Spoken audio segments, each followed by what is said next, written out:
Sir, you're charged with especially aggravated kidnapping. You're also charged with aggravated assault, and you're charged with theft of a firearm worth less than $2,500. You're talking about stuff that is not relevant.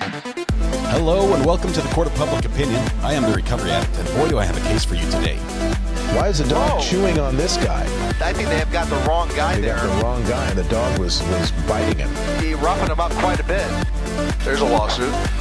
9 out of 10 judges prefer watching the Recovery Addict live stream in their courtroom. The fireworks are not done. Now we're getting commentary on the case. Oh, for Trump's sake. Is that correct? That's literally not true. I didn't ask you to interrupt me. Not him, he Anglican for you. Good morning. Welcome to the Court of Public Opinion. I am the Recovery Addict. Happy Tuesday to you. It's a good one at that. We're excited for what we have today. We've got 2 trials to watch. We've got to watch them both today. So I hope you're not busy. All right, welcome, everybody. The goatee has lived to survive another day. It's still here. I don't know. I might try to fundraise. If my goatee could cure cancer, I think that would be awesome. But I mean, obviously, it needs some help. So, it'd be nice if YouTube would stop changing our names around every other week. Busy the gamer mom. Hey, I'm just glad you're here. Welcome. Great to have you here. Let's see. Speaking of being here, Kim R, congratulations, very first in chat. Thank you very much for being here. It's wonderful to have you. Kim, you know what's coming. You're first in chat. We're going to punish you for your promptness, and everything IP related worldwide is your responsibility for the rest of the day, or at least until we go live this afternoon. So that'll be good for us. Anyway, thank you. All right, couple things. I stayed up way too late. Some of you know, we joke around on the channel and we make a couple songs, right? We make some cheap AI created songs. But some of you also know that I've been writing songs for years and years, like actually sitting down, guitar, plucking out melodies, writing out the words, all that. I plugged in the lyrics to one of my songs into Suno just to have it sing my words and come up with a new tune. It's pretty dang good. So maybe I'll share that with you. It's one I've shared before, but it sounds a lot better when a robot sings it than I do. Let's see. Mama Bear 67, spending my days here are the highlight of my twilight. Ready for another great day. Thank you, Mama Bear. Tough loss for the Brewers last night. I was talking to Ivan, I don't know, around midnight, I think it was. I'm not sure if Ivan's awake right now, but most incredible play in baseball that I think I've ever seen on a replay. Happy birthday. You look good. Anyway, tough loss. Hopefully they can win the next 2 and close it out. Let's see. Lee, the OG member for 32 months, says, happy birthday to my wife, Shells. Crafter Shells, I know you're here somewhere. Happy birthday to you. I think you're on the birthday list already, but we're going to make sure you get it. Lee, OG, 32 months. Thank you very much. Appreciate you, my friend. Let's see. We have the birthdays. There are 2 so far. 2. All right, we are going to sing because we have court later today. We're not going to miss it. We're starting with this one. This is the attorneys are just getting set for, what are we calling this one? We're calling this the OnlyFans Contraband trial. I think I called it Contraband. It's supposed to be Contraband. Yeah, I completely spelled it wrong.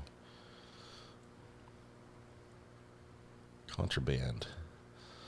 OnlyFans Contraband trial. There we go. Part 2, which it's going to consist of the state resting today. I think they have maybe 3 witnesses, and then defense doing something, which we think the defendant's going to take the stand. Is the chat name changes a YouTube thing? Yes, or a channel thing? No. It's definitely YouTube. I'm sure mine was right the other day, but it's not today. They did this briefly as a test a while back, and then and we complained, and they rolled it back, and now it looks like they're rolling it forward again. So this might be the new normal. We can complain all that we want, but thank you. We can complain all that we want, but it probably go in one ear and out the other. All right, we as court's beginning, we're not doing anything super special yet. So let's you'll hear the audio when it happens. Let's go ahead and sing happy birthday to those that need to be celebrated. We have 3 birthdays today: Candy, Crafter Shells, and Naughty. Thank you for putting it alphabetical for me, Josh. You threatened to do it in reverse order, but you didn't carry through on that. That was great. So here we go. Red pen is already warming up, which means everyone stand up, take a deep breath, shoulders back, project your voice to the back of the room, blend your voice with your neighbor, warm up with red pen, if you will. La la la la la la la. Here we go. We're going to sing happy birthday to Candy, Crafter Shells, and Naughty. Happy birthday to you. Happy birthday to you. Happy birthday to Candy, Crafter Shells, and Naughty. Happy birthday to you. Candy, Crafter Shells, and Naughty. There are many wonderful days. Today is your special day. And I realize there are a million places you could be and a million people you could have celebrated with, but you chose to be here with us. The privilege, pleasure, the honor, the joy is ours. You look good. Hopefully we can turn some of that joy back to you, make your day a little more special. Begin by helping yourself to free pancakes at Denny's, IHOP, Village Inn, Waffle House, McDonald's, Tammy Dunlap's House, Andy's Grill, Bob Evans, and Cracker Barrel. Whew. Now we can just dance for the rest of the song.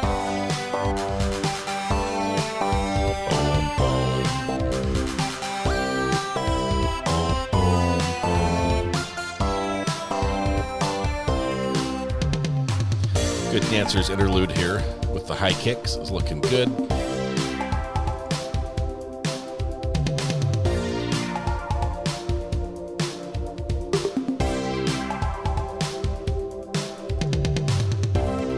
Oh yeah. Quite a birthday celebration going on. No, it's not too late. Get your moves in now.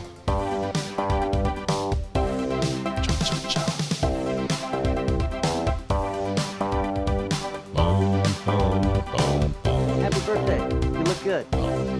Thank you, Ricky. Okay, 2 more times through.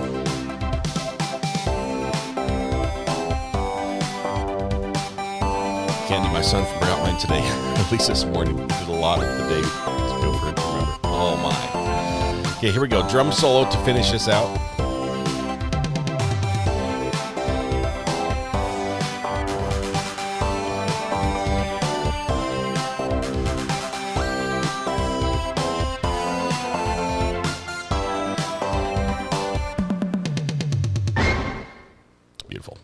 Happy birthday to all who are celebrating.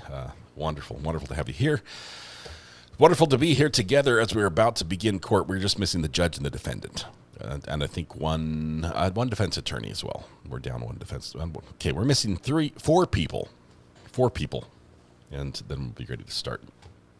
Let me turn the sound down just a wee bit as it's a little buzzy, as this court always is. Let's see. Here's the plan for today. Let me tell you where we're at so you guys can look forward to the highlight of your day. We have this trial, which we expect to conclude this morning. I mean, like before lunch maybe. So hopefully that happens. And then we have to go back to the Daisy Link trial, which the state is going to rest on this morning, and then it goes to defense. So we're going to be sort of bouncing between the two. Hopefully this one first, because it starts earlier, and Daisy Link doesn't start till 10, I think it's 10. So we'll see how it goes. Spicy sweater matching that side of the courtroom and pastel on the other side. Ooh, it's a day for sweaters in Ohio. Looking good. See if the judge is wearing one. Probably not.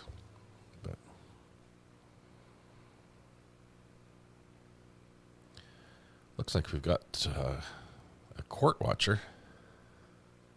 Not sure if they're with us or with someone else. Oh my goodness. The balance is just terrible in this courtroom. But in their defense, they are probably using cameras that do not have white balance features in them. Just like USB plug and play, and they just sort of attempt once and then they're good. And they just leave them on. The lighting could have been different when they turned on each camera. And so there's that. If you missed it yesterday afternoon, we did follow the tail end of the Donna Adelson sentencing, which turned into a cluster of comedy and error, I guess. But the inevitable eventually did happen. She was sentenced to life in prison without parole with 2 consecutive 30-year sentences. Her defense attorney really put up a strong argument to say, hey, she's not even the trigger person. The trigger person got 7 years, or the person who bought the gun got 7 years. And she's getting life? Where's the fairness in that? I was today years old when I learned if you flip a canoe over, you can wear it as a hat because it's capsized. Happy Tuesday, all. Recovery Addict. Amber. Have a great day today, Amber. Thank you for sharing that. What a start to the day. Kay Hodgson. So glad to be here with all my peeps. Kay in South Carolina. Okay, there it is. I'm like, I know Kay, but obviously YouTube has given you a new name. OG, 33 months. Kay, thank you for your support from the great state of South Carolina, my neighbor to the south. Let's see. We're back to our names. Yeah. These are your handles. When I think you can change your handle. Just know when you do. Oh, I need to do this. So I need to reset all the points. I need to reset all the points because it's just not fair otherwise. When you change your name to use a different account or whatever, your points reset. So I've got to hurry and change points. You can get your score right now. Last night my toenail got bent backwards. 0 out of 10. Do not recommend. Oh my goodness. Hannah, that sounds terrible. I will also not recommend it. Okay, where's the points? Commands. Points. Somewhere we have points. Loyalty points. All right. Have them send someone with more experience. Thank you, Mr. Frog, for that. Mr. Frog, still free, by the way. Every 60 minutes watching, the viewer will get 100 points. Every day check-in, the viewer will get 100 points. 10 points for subscribing, 50 points for becoming a member, 100 points for a super chat, 100 points for super sticker. Let's see what else there is. First chatter gets 25 points. We're going to bump that up to be, I think, 100.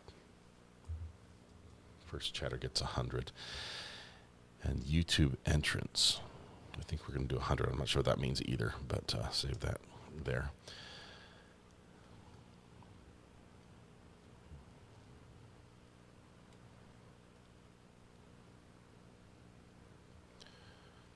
Okay.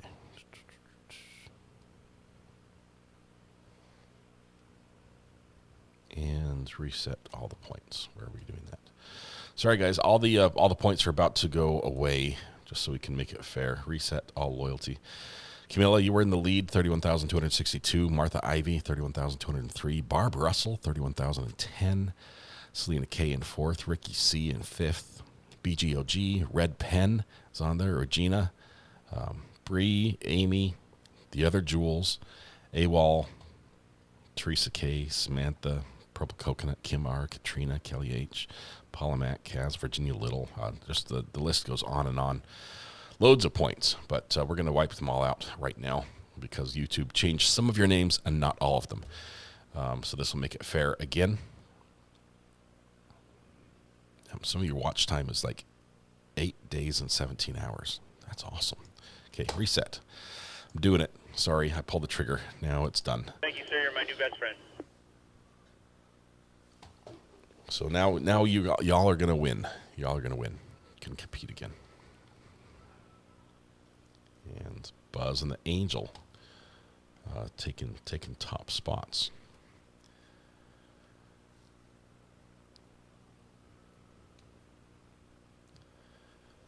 All right, ran into an area. Stubby Pencil's missing? Where's Stubby Pencil? Hang on. Network.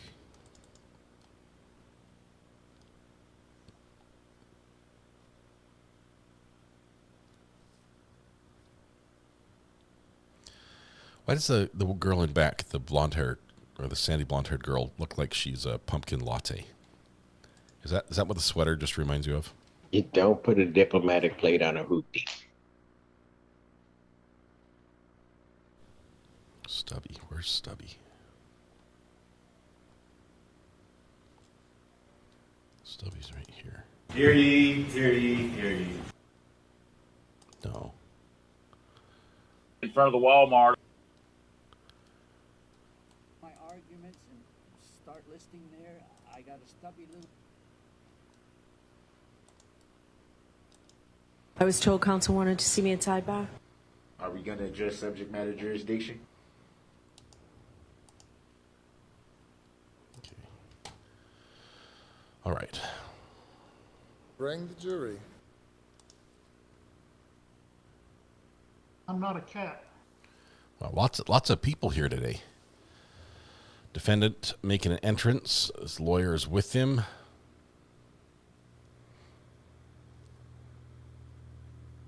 Little chit chat happening there at the prosecutor's table. Squirrel.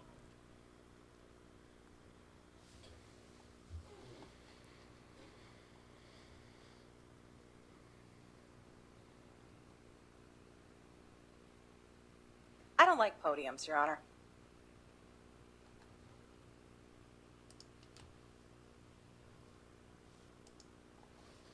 Okay, we're just waiting for them to get started. They said they were going to start at 8:45. We're about 4 minutes late, but the judge, I think, is not here yet, which is the holdup. So we'll give him a pass for now. Laser Plane, yes, we've got 2 trials today. The Link trial this afternoon and this Thompson trial this morning.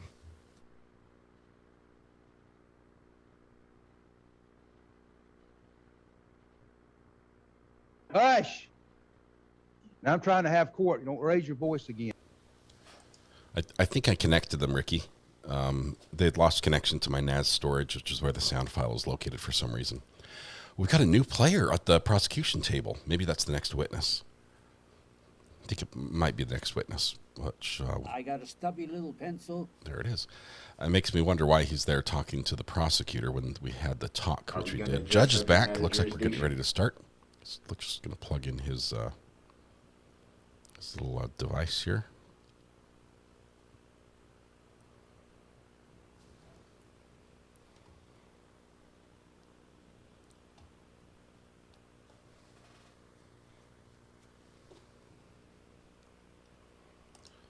What happened with your squirrel?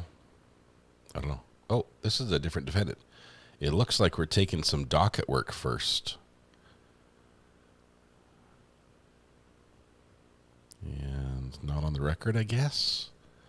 Where's the court clerk? Squirrel.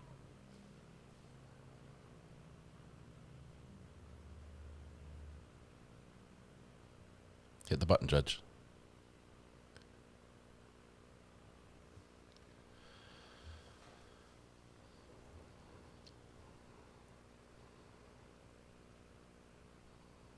Oh, my goodness. Brett Bottoms.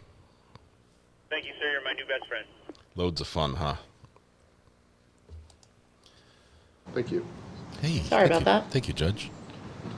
All right, we are on the record in Ms. Thompson's case, here for a preliminary probation violation. Court's in receipt of the report of Dr. Nichting dated September the 25th, indicating that Ms. Thompson is not competent for these proceedings and that the least restrictive treatment is restoration at Summit.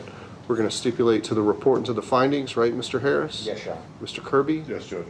So, Ms. Thompson, we're not going to go forward today. The doctor says that you need to spend some time at Summit, and then we'll see you back here after you're restored, okay? I want to go. Okay. You'll be going soon. Good luck to you. Thank you. Thanks, Judge. All right, we need Mr. Thomas whenever you get switched out.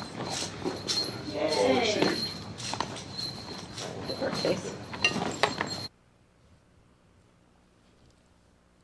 That was a quick little docket item. That was sad that someone who is not mentally competent to stand trial going to be taken to a hospital where hopefully through treatment and or medication or the combination of both, she could be restored to competency.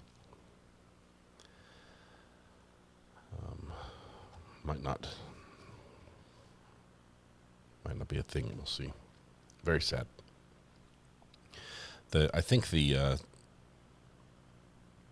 on a Venn diagram, that overlap where mental health and our criminal system overlap is an area that is terribly sad and needs a lot more focus and attention.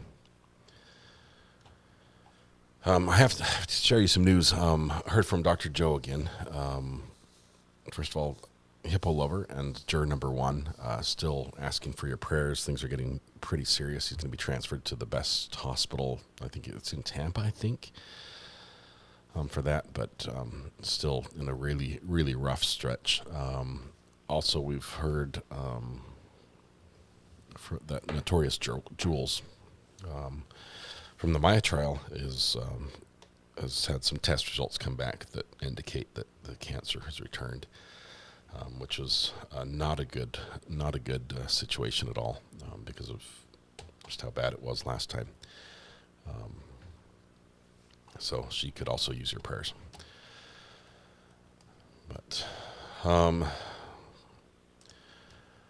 Dr. Joe's, he's out there worried about other people. He himself, through his cooperation with the Maya trial, basically got railroaded by the hospitals, is my understanding. And they basically took all his life savings, all his 401k, everything that he had built up as his life savings as he was going to retire on. And he was a very good doctor and did a whole ton of was quite. It was a quite profitable business for him. So millions of dollars gone, just gone. When he was about to retire, he suddenly went from having a nest egg that he would be able to live and provide for his family on, to having nothing. So he's expecting his lawsuit basically to try to restore that, because that appeared to be a punitive type punishment for for going against the hospital. He's got a federal court case going on, but it's going to be probably fall of next year before that even gets heard. So there's that. Why does YouTube change names? Special K, their answer to me was because it helps. This solves the problem of people pretending to be somebody else. So we have had some problems even on this channel. We've had that problem with people coming in with the same name as somebody we know and love, and causing a little bit of mayhem. So hopefully they just stick with one way, and then we're done. But, all right, in this case, Thornton Thomas, the defendant there in the middle, that's just taking a drink. Well, you missed it. Charged with felonious assault felonious assault, 2 counts of assault and strangulation, after a cell search for contraband turned violent, and it definitely did. Put the chat back on screen for that. Are you saying it's my fault, says Lee DOG? No. No, I think we had a troll way back in the day that caused the problem. Interesting look. The defense attorney has gone for the dark horse outfit, wearing black on the day that he might, get to start presenting the case in chief. If anyone's watched old westerns, you'll know the symbolism that might be involved there. I think the prosecutor is taking a chance bringing this to trial. I agree, Laura. I think the prison is not super happy with that choice, because it does definitely put a lot of scrutiny on the prison. and the system, and I think rightfully so.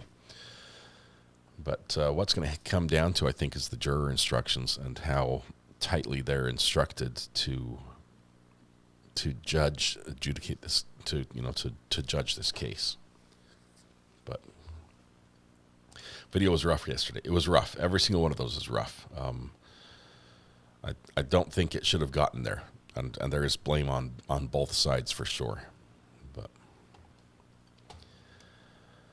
we'll see. Can he be found guilty? Then file a civil trial in his defense. He probably could. It would most likely be more difficult if he's found guilty to proceed through a civil trial, but they aren't directly connected that way. Like civil doesn't depend on a criminal conviction, but it's definitely possible that a civil suit could be filed. Shows the prison guards aren't trained to deal with the types of situations that occur in prison. I think it also shows that there's leadership issues, that there's supervision issues, that we have possibly even have some people in the prison system. This is not going to come as a surprise to anybody who's been in there, but we have people in there who should not be in there. And I'm talking on the guard side. I'm sure we have some people on the defense side as well. Defendant side. I wish we had some footage from a wall-mounted camera. The body cam was hard to follow at times. We do have some, cauliflower. We've got a little bit. I think there were 2 cameras that caught most of this altercation. One of them is mostly off on the side. But judge is back. He brought his tough book. This is the case of the State of Ohio versus Thornton Thomas, case number 24CR42241. We are on the record outside the presence of the jury. Anything from the state? No, Your Honor. Mr. Engel? No, Your Honor. All right. Mr. Groko, if you could get our jury, please. You might want to go ahead and grab your next witness. Okay.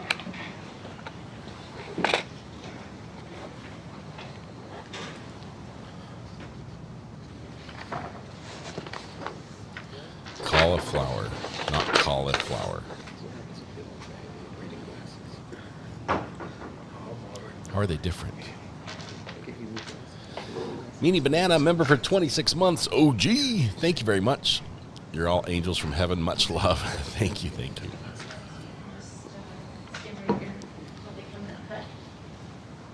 Here we go. Oh, oops. Didn't mean to play that. Oops, didn't mean to play that. Is that our bailiff back there? Do you have like a junior bailiff or what? Throw the glasses on.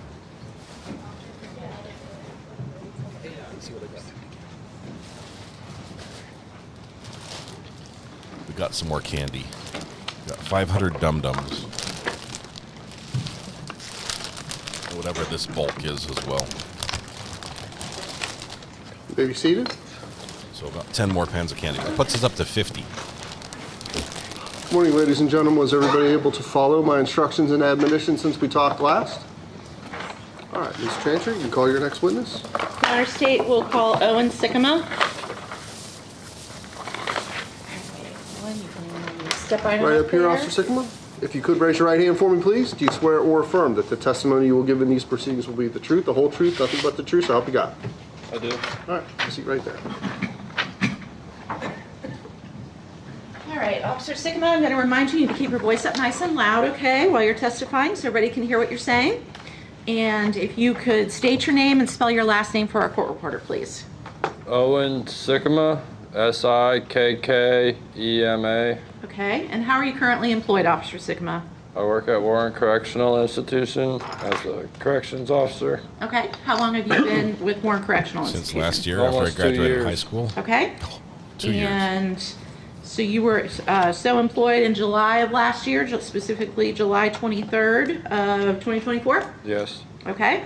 Prior to going to Warren Correctional Institute, did you have any prior law enforcement experience? No. Okay. And during your 2 years at Warren, have you had occasion to come into court to testify regarding any cases? No. Is this your first time you're testifying? Yes. Oh, this is going to be great. Defense is going to All eat right, him so up. referring you to July 23rd, you were working on that day? That's right. And do you recall what hours you were working? 2 p.m. to 10 p.m. Okay, is that second shift? Yes, ma'am. And where were you assigned on that date? 3 Bravo. 3 Bravo? Yes, that's Okay. a housing unit. I'm sorry? That's a housing unit. A housing unit? Okay. And was that your normal assignment? Yes, Okay. How long had you been assigned to 3 Bravo? about a week. Okay. So you were pretty fresh in there?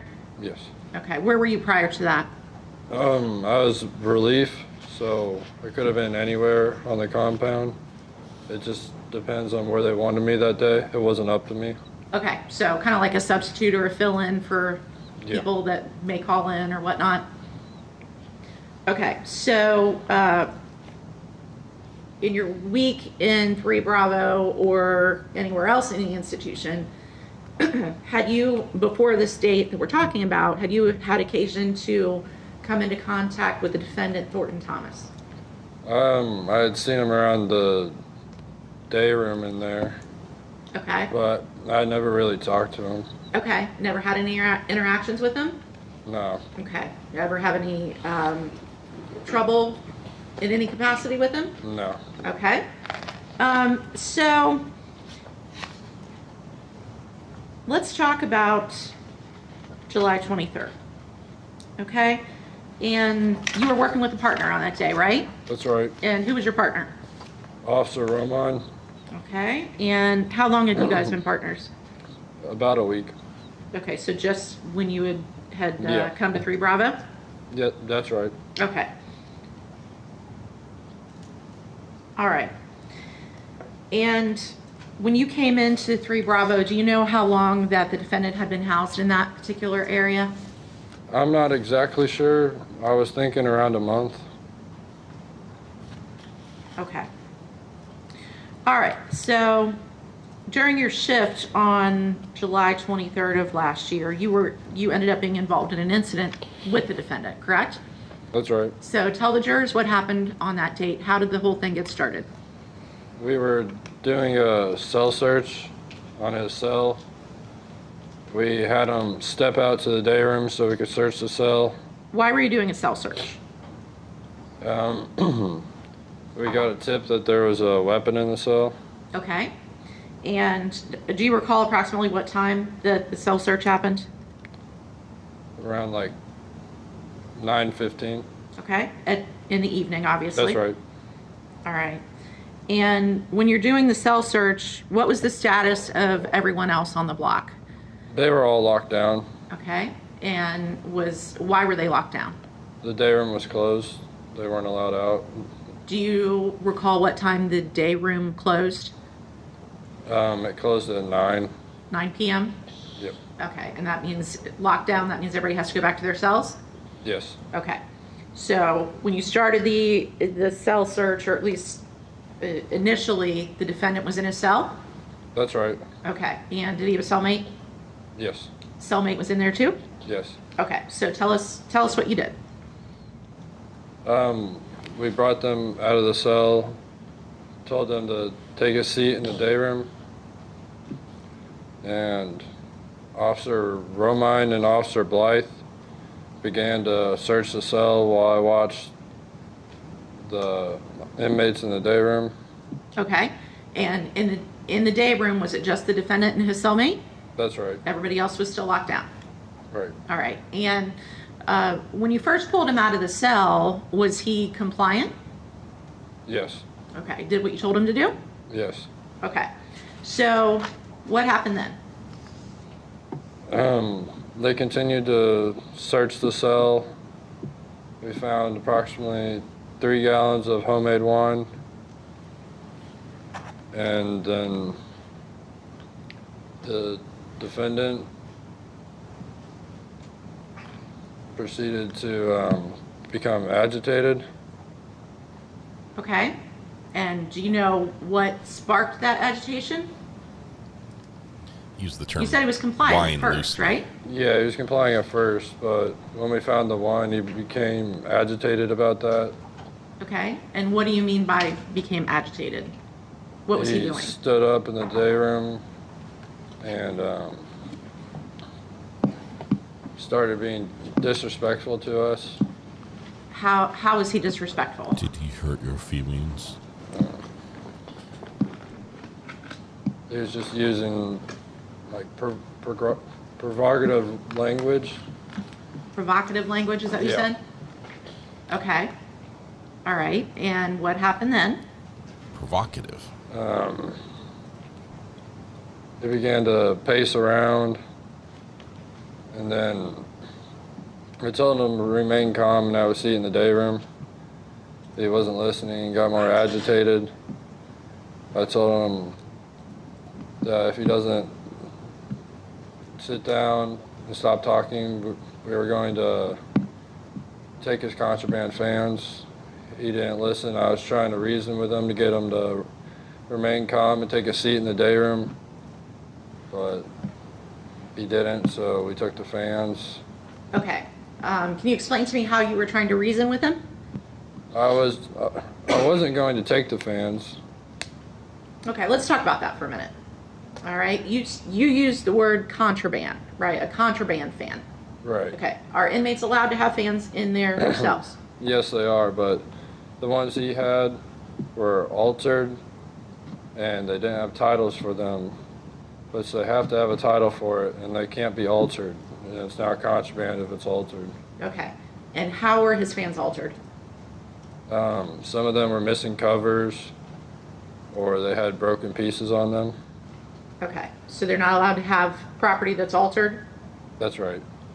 All right, and you used the word title. What do you mean by that? When they buy like electronic devices like fans, they get a title that comes with it with like their name on it and just like their number and whatnot, and they have to keep that. So we ask about their fan, they have to show us it to prove it's theirs. Okay, is it like when an officer pulls you over and asks for your car registration, you pull it out of the glove box? Yeah, it's basically that. Okay, so it's just like a piece of paper? Yeah. Okay, it's not like a sticker or anything that's on the fan? It's a laminated piece of paper. Just a You laminated? just keep it separate, but you have to keep it in your cell. Okay, all right, so it's not something that's affixed to the fan? No. Okay. Did you ask him for a title to the fan? I believe one of my partners did, but I don't know. Okay, we're only going to talk about stuff that you know, okay? So you personally did not ask him for a title. Okay. Now, explain your thought process in saying you said that you weren't going to take the contraband fans, but then decided to. Why were you not going to take them? If they're contraband, why wouldn't you take them? Because it's minor contraband. And what do you mean by minor contraband? It's not like a threat to the institution. Okay, not meaning like a weapon or something? Yes, but we are allowed to take it, but I was just looking for major contraband, which was like the alcohol we found. But I was trying to reason with them and get them to comply. So we originally didn't want to take the minor contraband, but I was just trying to get them to comply. Okay, and he would not comply? The defense attorney is going to make this guy so that's cry. the reason you took the fans? That's right. Okay. In your 2 years at the institution, how many cell searches do you think that you've done? Approximately. And you can give it to me on a daily basis, weekly basis, monthly basis. Like how many per week do you think you do? Around 10. Around 10 per week? Yeah. Okay, and that's consistent throughout your 2 years? Yeah. Okay, and in your experience in doing cell searches, is it common to find, have you previously found in other cell searches that you've done minor contraband? Yes. Okay, and do you always take that minor contraband? Not always. Okay, how do you as a corrections officer decide whether or not to take an item that's minor contraband? It just depends on the situation. I don't really know. You don't know? Okay. All right. I don't know. We've seen a lot of videos over the past day or so, and there's been some testimony about some pillows that were taken out of the cell. Did you guys take pillows? Yes. Okay. Why were those pillows taken? They're not allowed to have those types of pillows. They were made up from like shirts and sweatshirts stuffed with bedding. Okay. Homemade? Yes, which Okay. they're not allowed to do. It's something that wasn't like prison issued? No. Okay. So would those pillows be considered minor contraband? Yes. Okay. And you decided to take those? Yes. So why take the pillows and not the fan?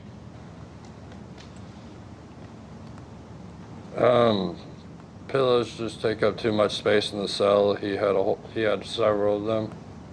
Makes it harder to see what's going on in the cell. Okay.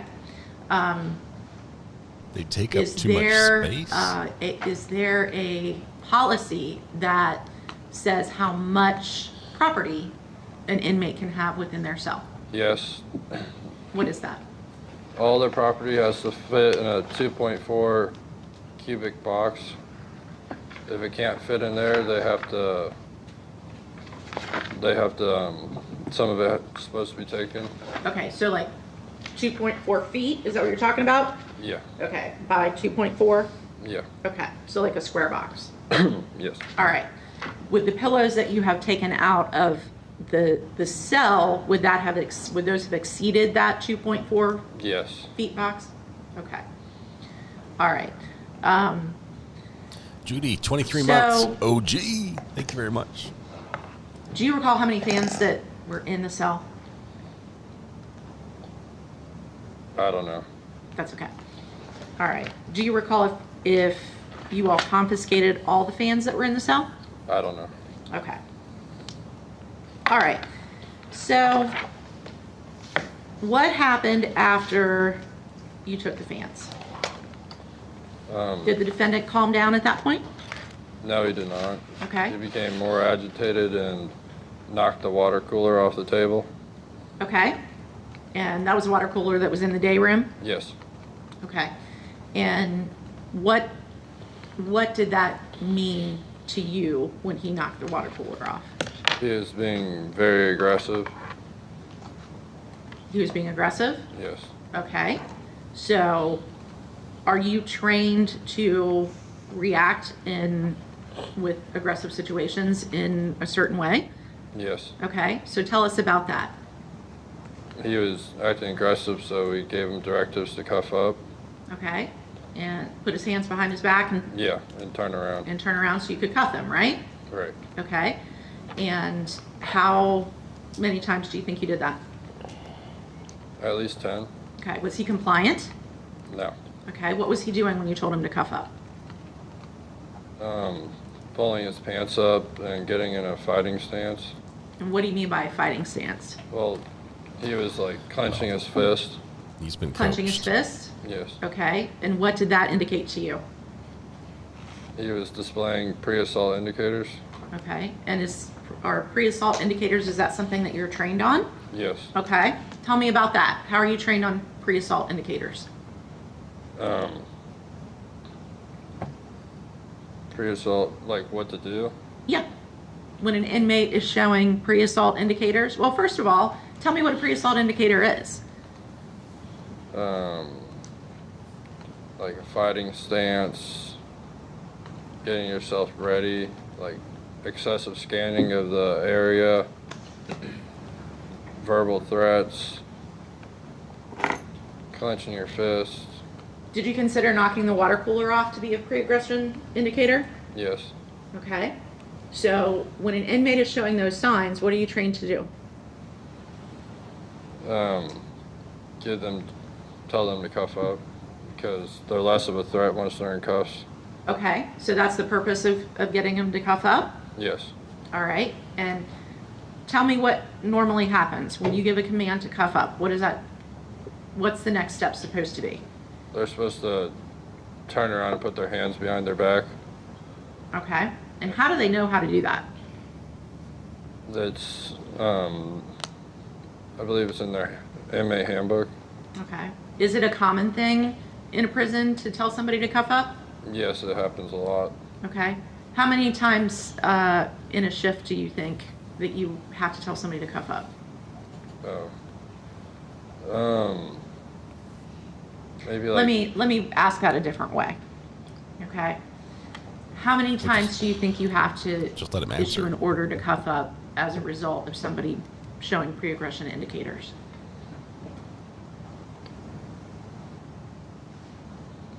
maybe like once a week. Maybe once a week? Okay.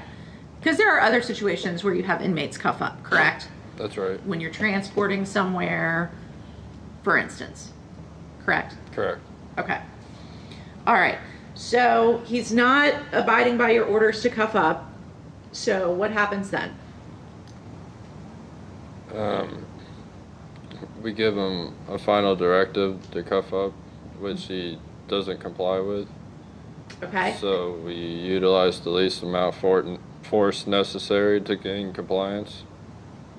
3 times So simultaneously. when you say you gave him a final directive, that seems like a very official term. Is that something you're trained on? Yes. Okay. Tell me about that. Final directive is their last opportunity to comply. And is that something that you are trained on and you're supposed to tell an inmate when they're being non-compliant?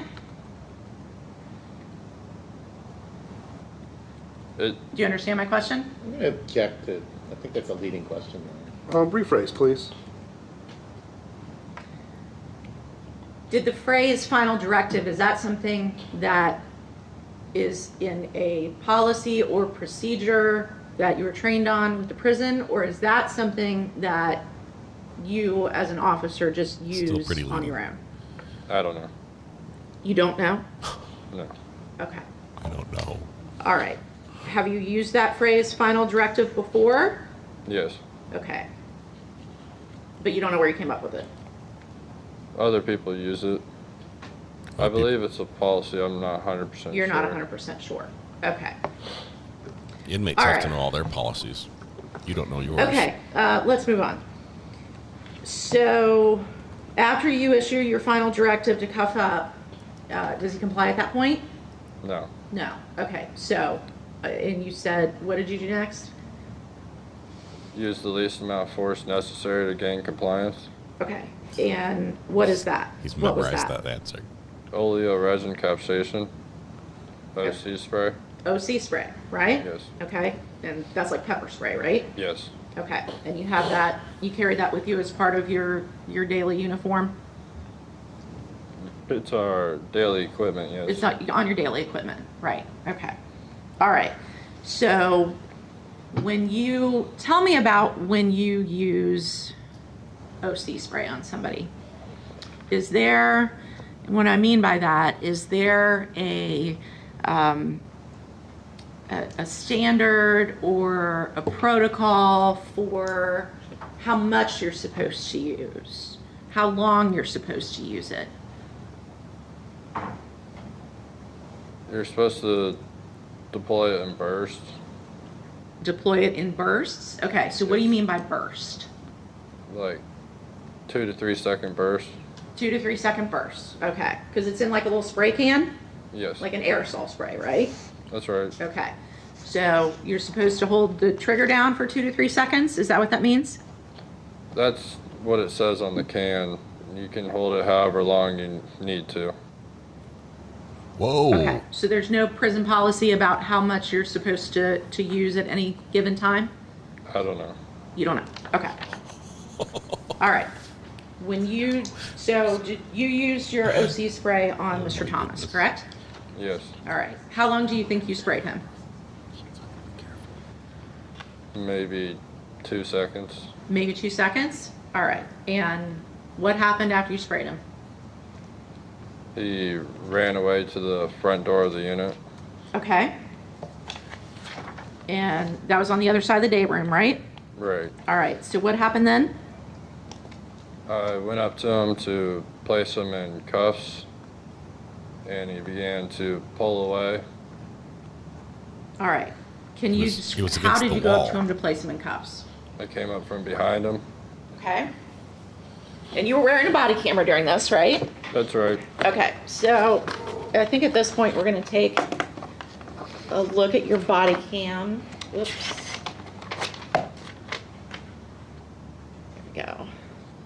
And I fast forwarded through all the cell search. We don't need to.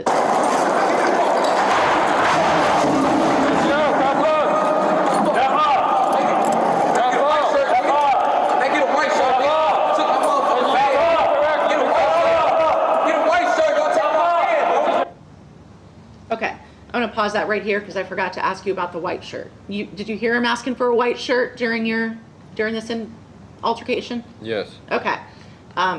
What did that mean when he was asking for a white shirt? He was asking for a supervisor. All right, and why did you get a supervisor? Afterwards. Okay. Did you get a supervisor when he was asking for a white shirt? No, they don't have the right to ask for a supervisor. Okay. Why did you not get a supervisor? We didn't feel safe to do so. You didn't feel safe to do so? We needed to keep control of the situation. I wanted to keep my eyes on him. Okay. You got a radio.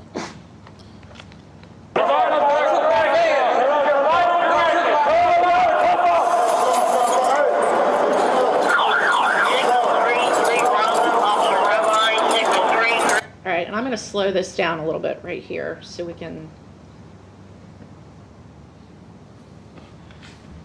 Oh, good. Watch Quarter this. speed.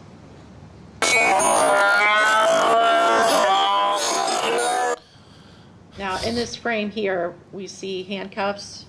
Are you the one holding those handcuffs? Yes. Okay. So you're still trying to get him to cuff up? This is him running away, right? Stumbling blindly, pulling his shirt over his face, hand to the back. I'm going to pause it right there. And we see, this is Mr. Thomas, right? That's right. Okay. And we see a hand on Mr. Thomas's back. Whose hand is that? I believe that's Officer Blythe. That's Officer Blythe? Okay. And this is still you here with the handcuffs? That's yes? right.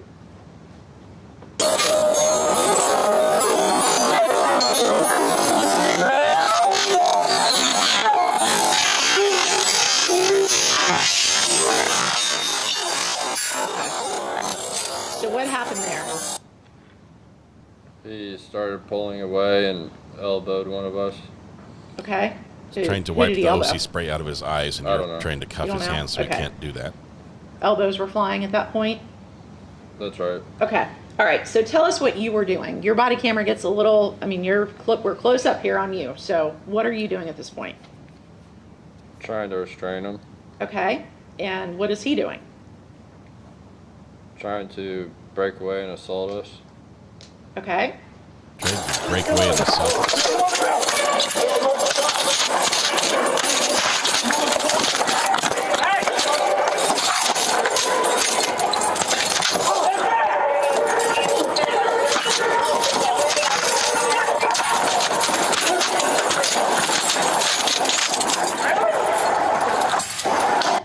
Okay. Now, it looks like you kind of got away from the pile there from that angle. How did that happen? He punched me in the face and I fell down. He punched you in the face and you fell down? That's right. All right, I'm Like going a domino. pull up one more angle here for you. Before recording. It's going to be, I think, this one. Nope. Yeah, that's it. It's going to be on the right-hand side of the surveillance screen. Video from the laundry room camera angle, which catches it over here on the right-hand side, right?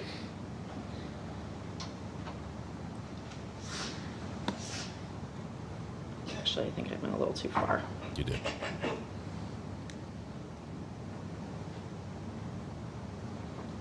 I'm going to have you orient the jury here as soon as you come into the frame. I'm going to have you point out where you are in this. You're still seeing cuff up and spraying over there right now. We're going to see the defendant running across the room like he was just testified to have done, fleeing away from them. Or maybe the video will just show him walking blindly. Okay. Do you see yourself in the frame now? I'm on the far right side. Far right side, over here? That's right. In like the dark gray shirt, similar to what you're wearing today? Yes. Okay.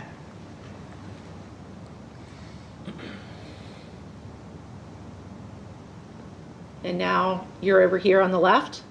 Yes. Is that you? That's right. Okay. Okay. And what just happened there that we saw? Is this you on the ground? Yes. Okay. What happened? The other guard came in and shoved threw me to everything the over ground. and I fell. Okay.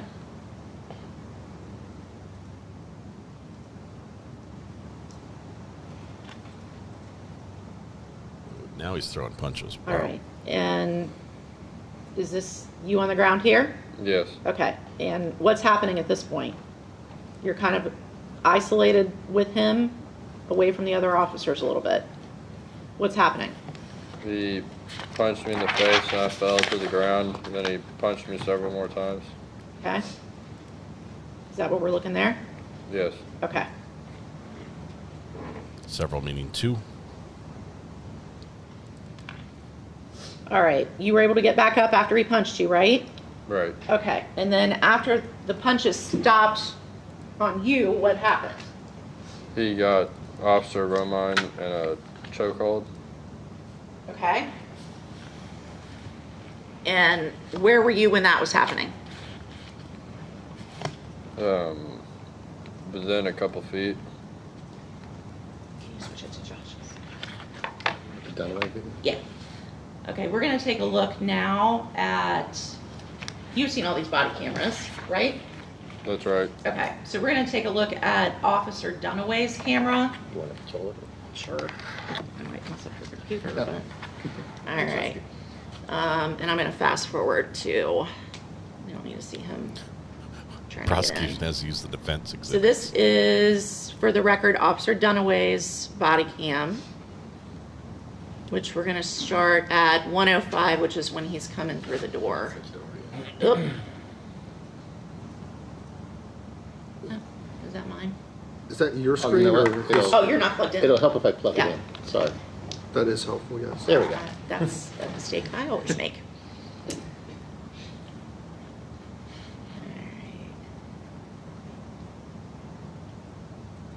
Just kidding. There we go. Okay. Oops, do we have volume? There we go. Okay, and Your I'm IP gonna address is hidden and your Safari browsing history is protected. All right, I don't think I can slow this down from this one, but, okay, so let's go just a little bit. Hey, let him go now!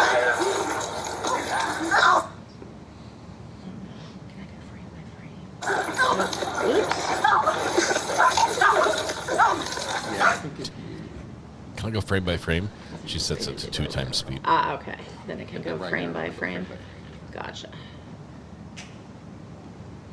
Okay, let's see. There we go. That's better. That's what I want to look at.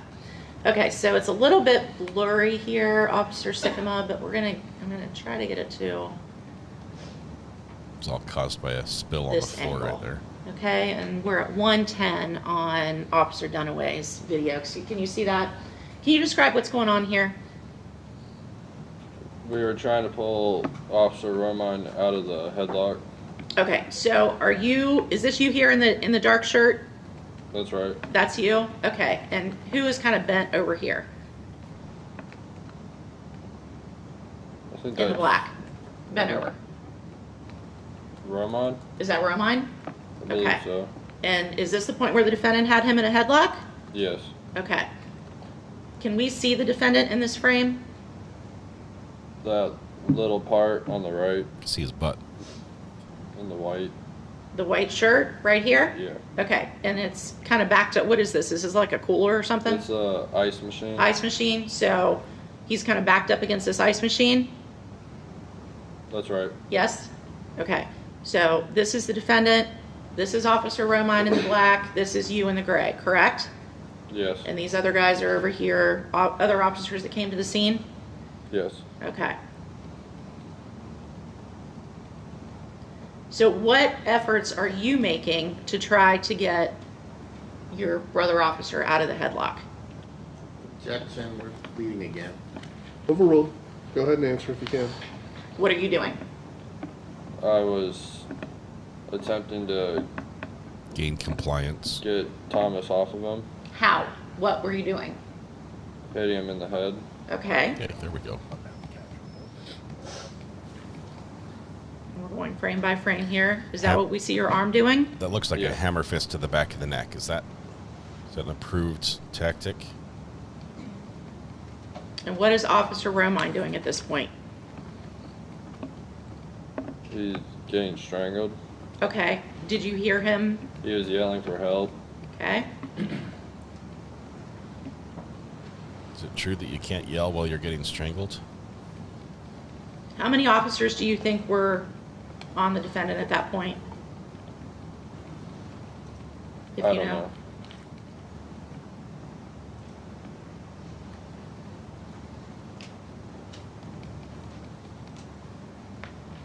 Did you answer? I'm sorry. I don't know. You don't know? Okay. All right. So this is kind of a She wants that frame different right there. angle there. And we're at 1:15 on the video. Is this Officer Romine down here? Is this his face? Yes.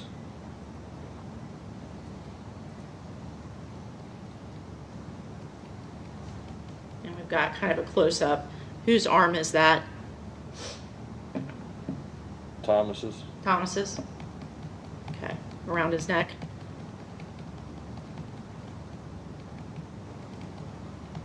Okay, that's probably not. What, so ultimately, were you guys able to get Thomas off of him? Yes. Okay. Do you know how that happened? One of the other officers was able to create a gap and pull him out. Okay. All right. And so how did the whole situation end? What stopped it? It ended with Roman getting out of the headlock and Thomas being placed on the ground and placed in hand restraints. Okay. So you were able to restrain him? Yes. Okay. After he, after he was restrained, what did you do? I went to medical. You went to medical? Okay. To get examined. checked out? Yes. What kind of injuries did you suffer? I had a broken tooth and facial lacerations. Okay. I'm going to put a And couple bruising. pictures up here so we can take a look at.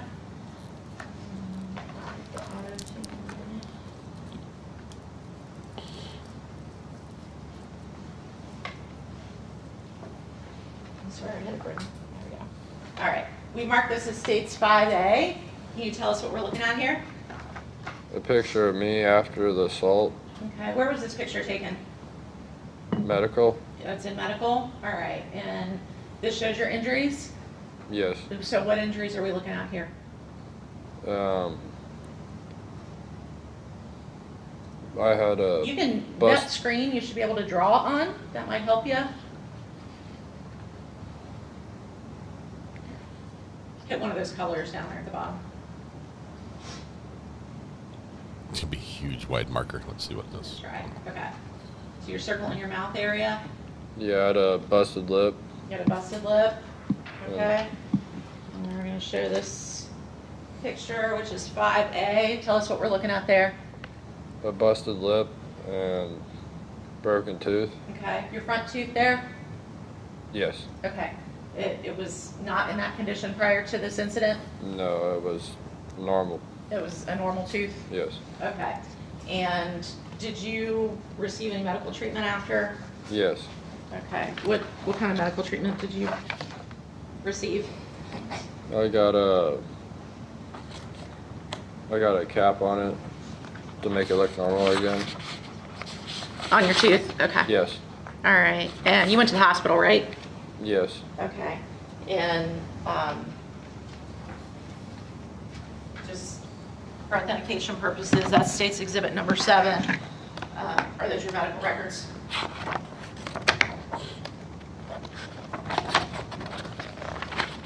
Warren County. Okay. And when you went to the hospital, what did they, were there any other diagnoses besides your busted lip and your Fractured tooth. Did you have any other injuries? Bruising on my face. Just bruising? Okay. All right. So, a couple of other questions for you, and I'm almost done. After you went to the hospital that night, where did you go? Did you go back to work, or did you go home? I went back to work. You did go back to work? Okay. When you went back to work, what did you do? I did all my paperwork. Okay. What paperwork did you do? My injury reports. Okay. And my use of force report. Okay. Filled out your use of force report. That's something that you're required to do? Yes. Okay. And any other paperwork did you fill out? I don't know. You don't know? Okay. Do you remember filling out any sort of log that documented the property that was confiscated out of the defendant's cell?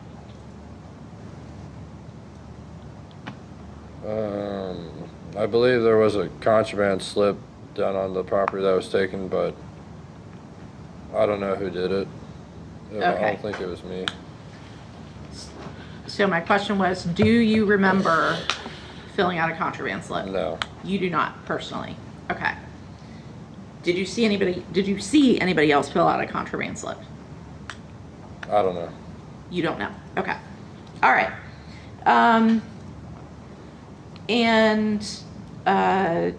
Did you you spoke to OSP, right? Yes. Officer Clance or Officer Creech? Okay. And at the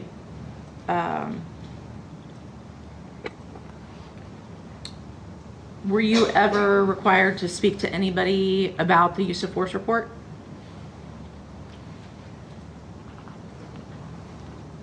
Other than OSP? Like somebody within the prison? I don't know. You don't know? Okay. Did you receive any sort of discipline for this? No. Objection. I'll sustain the objection. I'll withdraw. Curious to disregard that. Okay. We've stipulated to ID, yes, Mr. Yes. Engel? Okay, so I have no further questions for you, Officer Sycamore. Pass the witness, Your Honor. Now she's Mr. Engel, you may inquire. feed him to the dogs. Thank This is going to be brutal, Morning, I think. sir. Good morning. So let me ask you first about your training on the use of OC spray. You received training on that? Yes. Okay, how long was that training? Several days. You received several days worth of training just on the use of OC spray? We received training at the academy when we first started, and then I do in-service training on it. Okay. And during that training, you're told that OC spray is considered use of force, right? Yes. So it's subject to the use of force policy? Yes. Okay. And you're familiar with that use of force policy too, right? Yes. Okay. So you're familiar with, for example,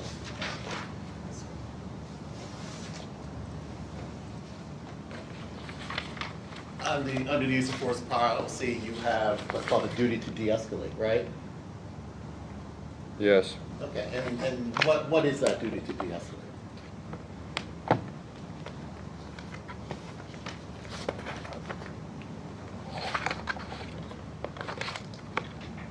To use IPC skills. What are IPC skills? Interpersonal communication. Okay. And when we say duty, that means you're required to do it, right? Right. It's not an option, right? It depends on the situation. But that's not what your policy says, right? Your policy uses the word duty. What does the word duty mean? Do you understand that word? Yes. What does it mean? It's your responsibility. Okay, your obligation to, right? Right. Okay. And then it says required. What does the word required mean? It means you have to do it. Okay, so you have to use your IPC skills before you use force then, right?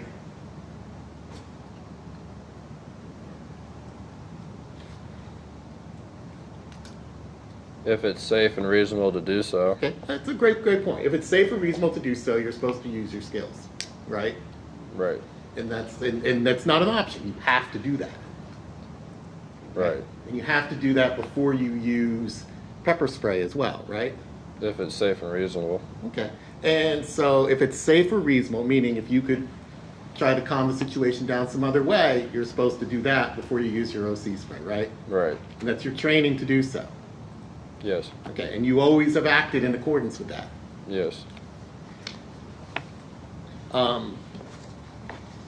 You've always acted in a way that you would try to de-escalate a situation before you used OC spray. Yes. You've always acted in a way that you would only use OC spray if there's a threat against you. No. No? No. Okay. Why do you say no? Well, there's times we have to use OC when there's no threat to us. Why would you use OC spray when there's no threat to you? What? Well, let me rephrase that. Yeah, I think you should. Sometimes there's a threat to like the security of the institution, which is also a threat to us, so yes. Okay, so when you mean a threat to security institution, you mean like someone might escape? Yes. Okay. Okay, may we approach Ron? You may.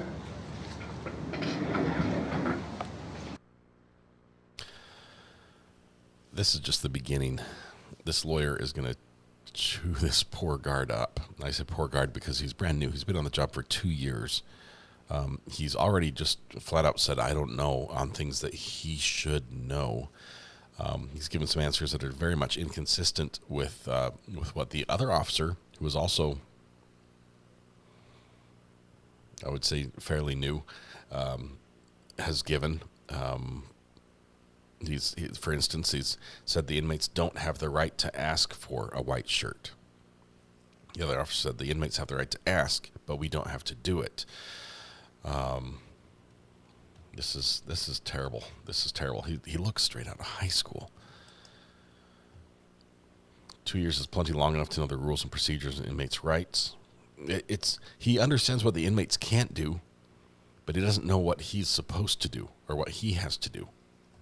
He said, I don't know too many times about his own policies that govern how he acts as a guard. It's not the guy's fault. It's the prison, in my opinion. Stringle's having him for breakfast today. Yeah, I think it's about to happen. 2 years is long enough to develop all the bad habits. If this is mostly on-the-job training, and you have officers who are currently performing things improperly, that's just going to perpetuate the cycle, right? The new guard's going to be told this is just the way it is, and you do that.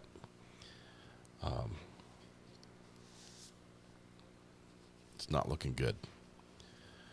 Let's see what the sidebar turns up. Going to see lose their job for things they say? Possibly. Mr. Sycamore, isn't it true that you received a written reprimand for the improper use of OC spray against an incarcerated person? Yes. That occurred on October of last year, right? Yes. Okay. So he's spray happy. So improper use doesn't mean you missed your target. That means as you we weren't supposed to mentioned, spray. let me level set with talk about a couple of policies. So we've talked about the use of force policy here, right? And you're also aware of the use of force policy. You're expected to maintain respect towards inmates. You're supposed to treat them respectfully, right? In the use of force policy? Yeah. It says ODRC staff, that's you, right? Yes.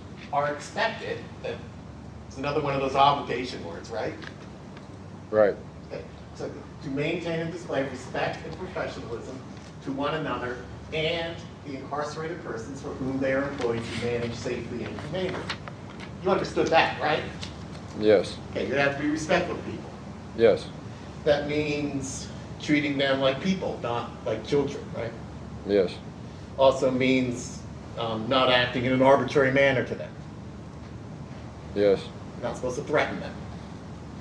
That's right. You're not supposed to use your authority to punish them. Yes. Okay. So, for example, if someone talks disrespectfully to you, there's a process involved. What's it called? RIB? Yeah. Okay. So you could report them to the RIB, right? That's right. And the RIB would impose some discipline on them. Right. Put them in segregation or something else, right?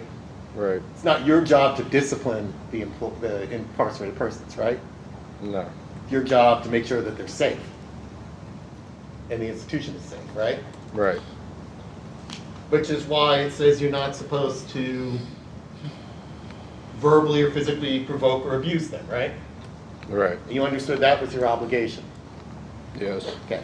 You're also not supposed to create situations where an incarcerated person may attempt to assault the employee, right? Right. In other words, you're not supposed to rile them up and then if an assault happens, say, hey, it's their fault, right? It says there's an obligation on you too, right? Yes. And you understood all that when you were searching the cell, right? Yes. Okay. Now, there's other policies too that you're aware of, right? For example, I think you mentioned the personal property policy. Yes. Okay. And one of the things you said, and I want to make sure we're correct about this, involved the pillows. You said the pillows could violate the policy because they took up too much space. Yes, and they're not allowed to have those pillows. They were. Okay. Well, so two separate things, right? You said first that they are unauthorized pillows, and second, they took up too much space, Well, right? it's both. Okay, you said both, but the policy actually, it's 2.4 cubic feet of property they're allowed to have, right? Yes. What? Yes. Okay, and that policy, though, you see here, excludes bedding, right, from the 2.4 cubic feet? Yes. Okay, so you were wrong about that when you testified earlier that the pillows could be contraband because they took up too much of their personal space. Well, it wasn't bedding. Pillows are not bedding. It was made up from all kinds of things. Okay, so is your understanding that pillows are not bedding? Well, they could be made from bedding. Okay, so it could be. So who did you? So if you're not sure that the pillows were taking up too much space, who could you ask to find the answer to that question? Coach. What's that? A coach. What's a coach? It's like an officer that trains other officers. Okay, so when you have a question, then did you contact the coach to find out if the pillows were? No, I didn't have one readily available. Okay, but you had a supervisor available, right? You have a radio, right? Not in there at that moment. No, you had a radio on you, right? Yes. Okay, and that radio is used to talk to other people at the institution? Yes. And you could use that radio to talk to your supervisor then, right? Yes, but I would have to radio them to go to the phone. I mean, that's a and hardship, I didn't right? want to leave the situation to go get on the phone. Oh, getting on the phone. Yeah, God forbid we get on the phone. Objection. Sustained. The jury will disregard that. That's hard. So you didn't want to get on the phone. Okay, I got it. I'm just setting the situation, right? You don't want to get on the phone. Instead, we're going to also look at the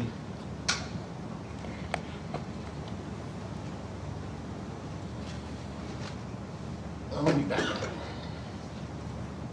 So let's bring us up to the search of the cell.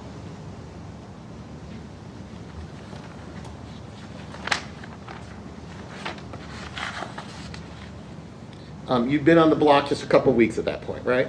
That's right. Okay. And someone received the tip that there's a shank. Yes. Okay. Did you ever find a shank? No.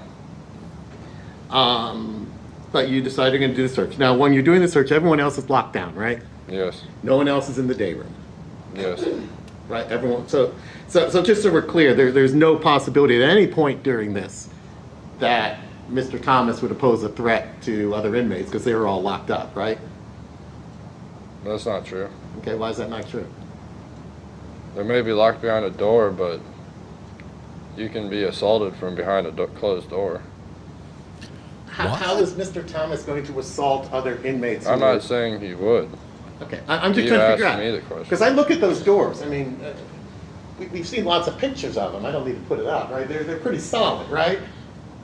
Yes. Okay, so is it your testimony that Mr. Thomas at some point posed a threat to the inmates who were locked in their own cells?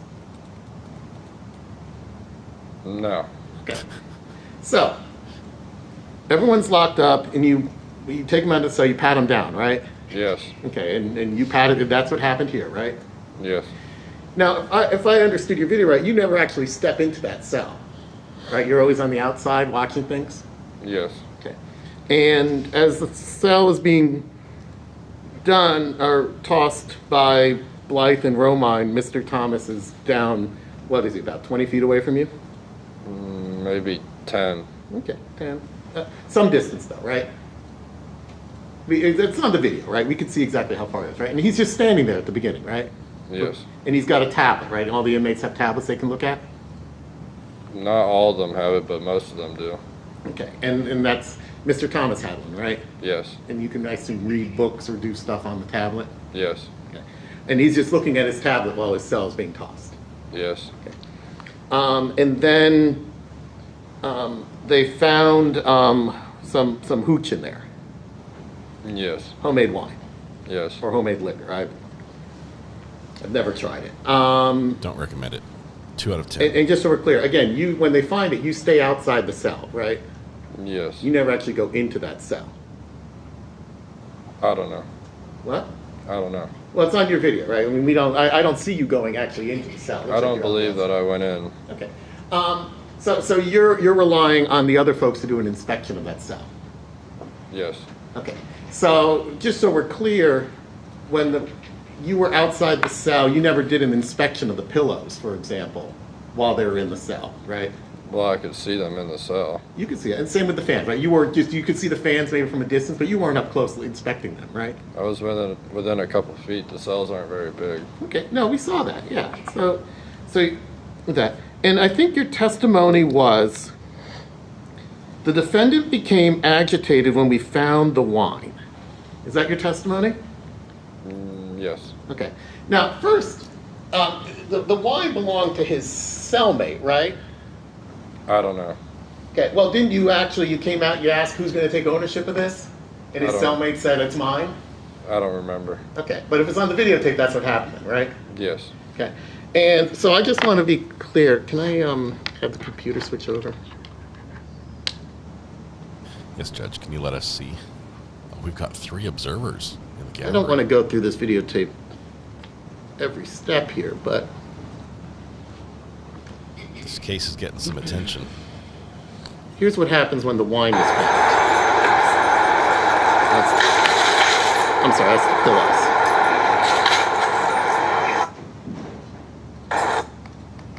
We can see the door jamb, so we know he's not in the cell, but he's right next. Now, you'd found the wine at that point. Does he look agitated in that picture? No. Okay.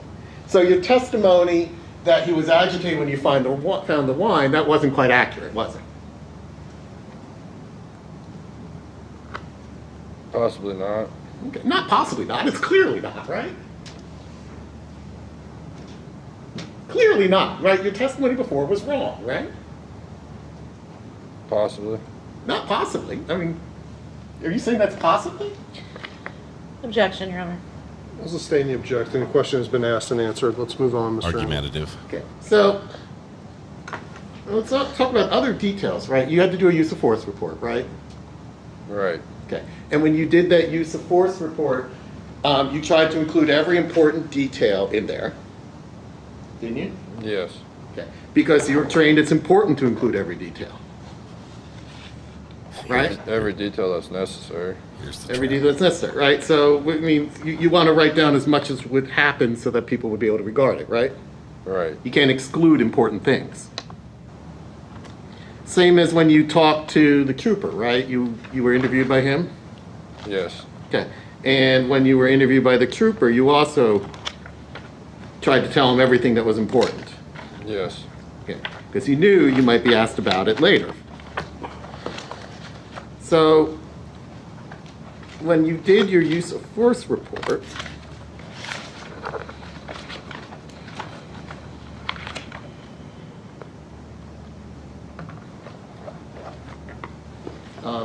may I approach, Your Honor? You may. Binder. I have 3.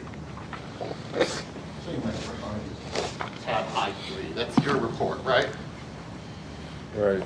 Okay. And again, we're trying to put all the important details in there.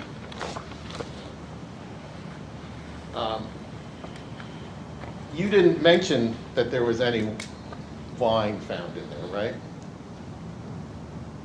I put that we found approximately 3 gallons of hooch. Okay. And then you said which inmate Thomas claimed as his. That's not accurate, you found out, right? As far as I knew when I wrote it, that's what I believed. Okay, but you were the one who spoke to the cellmate, and the cellmate said to you, it's mine, right? So this report isn't completely accurate, is it? I didn't remember. I didn't write the ticket, though. Somebody else did. Okay, I didn't ask about the ticket yet. We're going to ask about that in a minute. But I want to know about the use of force report. You wrote that, right? Yes. So you included then inaccurate information when you wrote that inmate Thomas claimed it was his. If that's what the video shows. Okay. And then you also, you said to him, you know, when he later got agitated about the pillows, right? And then you told him, hey, if you keep talking, we're going to take your fans. That was you, right? Yes. Okay, you didn't include that in your report either. No. Okay. You also, well, we'll come back to this in a minute. When you talk to the trooper, if we go to the previous tab here, if you look at tab I, there's the report from the trooper. I can read it. Okay. Yeah. So you remember talking to the trooper about this incident too, right? Right. And you tried to tell him everything that was important about the case? Right. Because he told you had to tell the truth? Yes. And he told you had to tell the whole truth? Yes. Okay. So you didn't want to not include any details? Right. And the trooper, he takes really good notes, so he's going to write down everything you say, right? Right. Okay. Did you tell the trooper about the finding hooch in the cell? No. Did you tell the trooper that you took pillows from Mr. Thomas? No. Did you tell the trooper that you took fans from Mr. Thomas? No. Did you tell the trooper that you only took the fans after you said to him, hey, if you keep talking, we're going to take your fans? No. Okay. So all these important facts you didn't include in your interview with the Highway Patrol trooper who was doing a criminal investigation?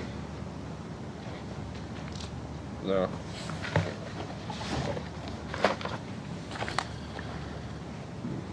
All right, so we have a class. Fast forward to the story a little bit then. You take these, so one of the officers, it wasn't you, took the pillows, right? Law students are here. Right. And you put them in the trash bag. Right. Okay. Now, you know your policy says you're supposed to create a log of any contraband that you take, right? Right. Where's that log? Well, for contraband like that, I don't believe we had to do that. Okay, that's not what your policy says, right? Doesn't your policy say you have to create a log of every piece of contraband? I believe they just changed that a couple months ago.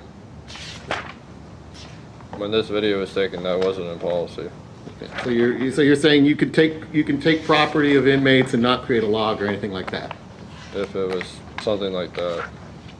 Not the fans, you would have to put that in contraband slip, but like the pillows. Okay. Well, you didn't create a contraband slip for the fans either, right? I did not. Okay. Do you know if anyone did? I do not know. Okay. And the reason you're supposed to do that is because the inmates have a right to contest whether you took their property improperly. Don't they? Yes. Okay. So you wouldn't want to destroy it. You'd want to keep the property safe until they had that opportunity, right? Yes. And you'd want to create documents about why you took that property so someone could review it. Yes. You didn't do any of that in this case, though, right? No, I got a little busy doing something else. I'm sorry, I couldn't hear you. I was too busy doing my reports and going to the hospital. Okay, but you know, This is but one when of your then you reports. came back from the hospital, you did more paperwork, right? Yes. Okay, and so you just decided not to do the paperwork for all the property that was taken? No, somebody else did it. Okay, you think someone else did it. Who was that person? Somebody else was supposed to do it. I don't know if anybody did. Okay, does that person have a name? No. No, they don't have a name. It was whoever took over the unit after I got relieved. Okay, but do you know if the report was done? Objection, asked and answered. Sustained. Let's move on.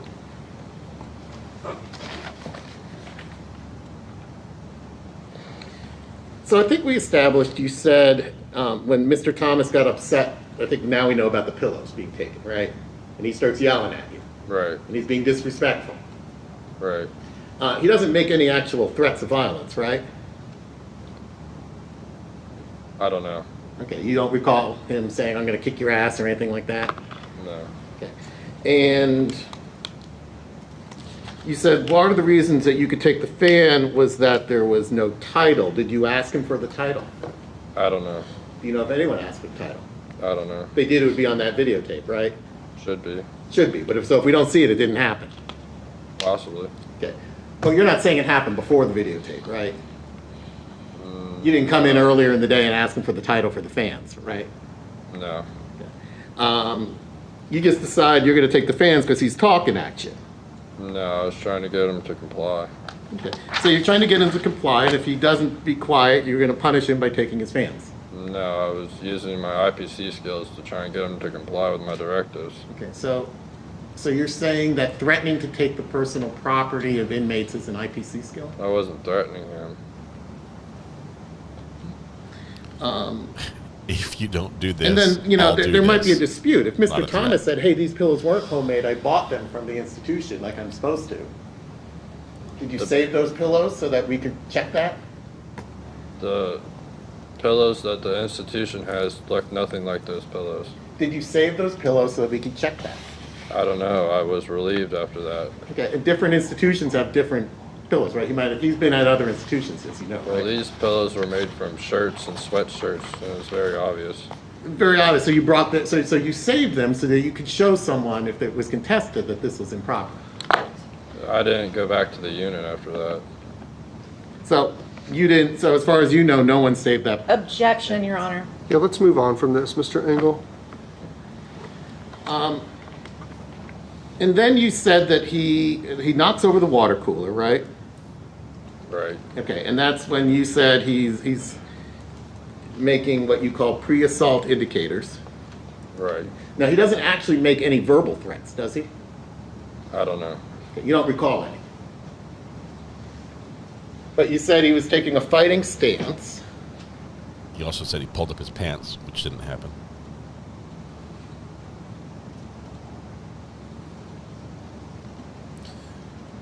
Couple people in the Is that what you observed? That the fighting stance that he took? the media That's you in the right there, right?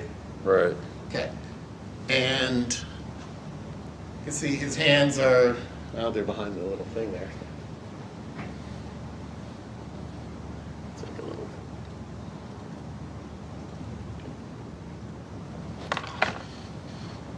Get a little bigger. and big in the pixels. The students are lapping this all up. His hands aren't in the fist, are they? Not at that very moment. Okay. And then you said he pulled up his pants at some point, right? Yes. Okay. Let's watch for that. You didn't see him actually, the video doesn't show him actually pulling up his pants, right? It does somewhere in the video. Somewhere. Maybe You not think this somewhere. small clip you're about to show. Well, we'll let the jury look at it, but if it's, you wrote that.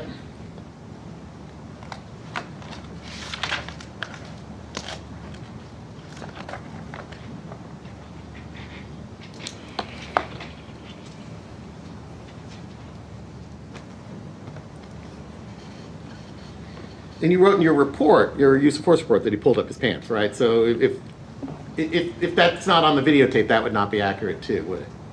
We'd have to watch the whole video to see. Okay, yeah, and we have. Okay. Now, you said that when there's a directive to cuff up, he's supposed to do that right away, right? He knows the rules. Yeah, he's supposed to do it immediately. Okay, so it's, I think you said he was given an inmate handbook? Yes. Okay, and that inmate handbook is the rules that the inmates are supposed to follow. Yeah, the rules and regulations. Okay, and it's very important that they follow those rules and regulations. Right. Okay, that's for the safety of everyone, right?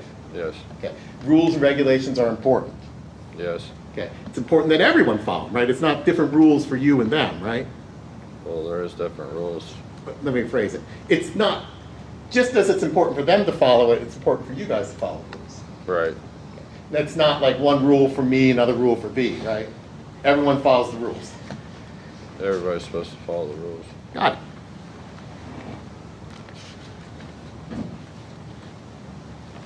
And so he asked for a supervisor at that point, right? A white shirt.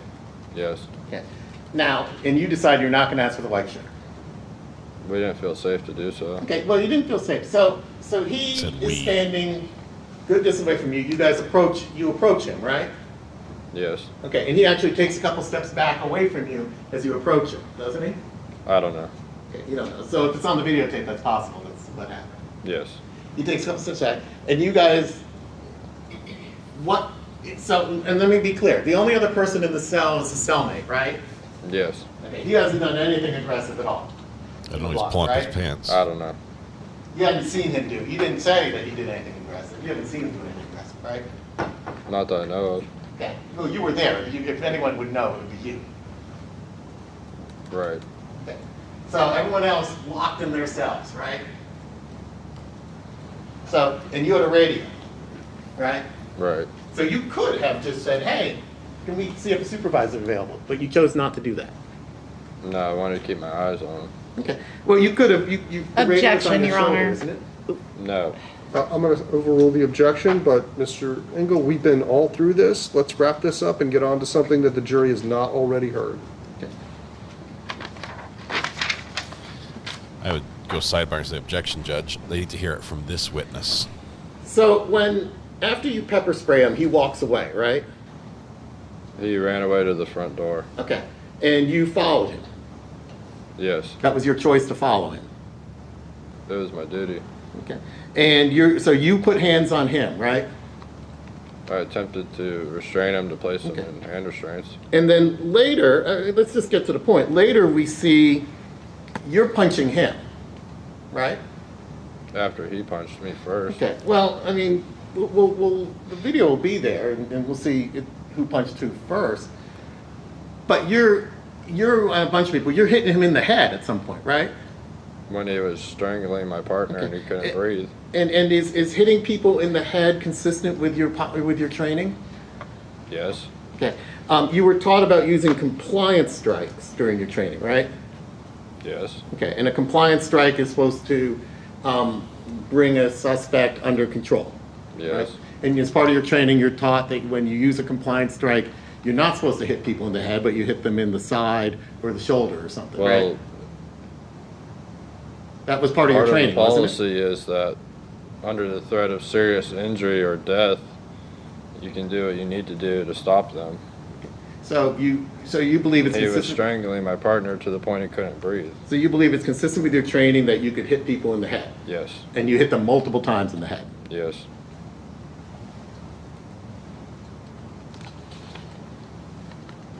Now the injuries you suffered, you said you had a broken tooth? Yes. Okay, that got fixed? Yes. And a busted lip? Yes. Did you need stitches for that? No. Okay. Any other injuries other than that busted lip and the busted tooth? Bruising. Bruising. Anything else? So I was sore. Okay. And you got a cap on your tooth, right? Yes. So nothing that's a permanent. Objection. Overruled. Go ahead. Nothing that's a permanent disfigurement for you, right? I have a scar that's permanent on my lip. So you got a small scar on your lip? Yes. Okay. Anything else? The tooth has permanent damage. That's a good point. Just one moment, Your Honor.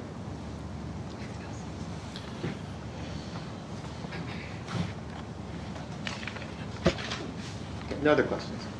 Anything else for this witness?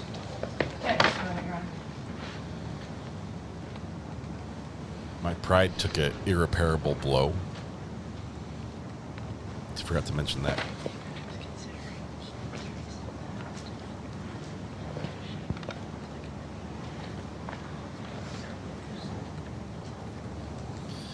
That permanent injury, that comes to an element of a charge. Disfigurement. That was good testimony for the prosecution there at the end. Officer Sigma,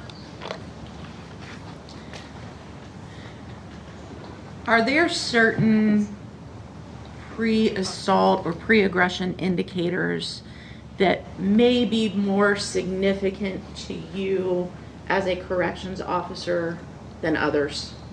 He's not going to know. Than other correctional officers? No. Are there certain... People? She's going to have to lead him. As a CO, when you're on duty, are there certain pre-assault indicators that you may witness that are more significant than other pre-assault indicators? Yes. Okay. Give me an example of that.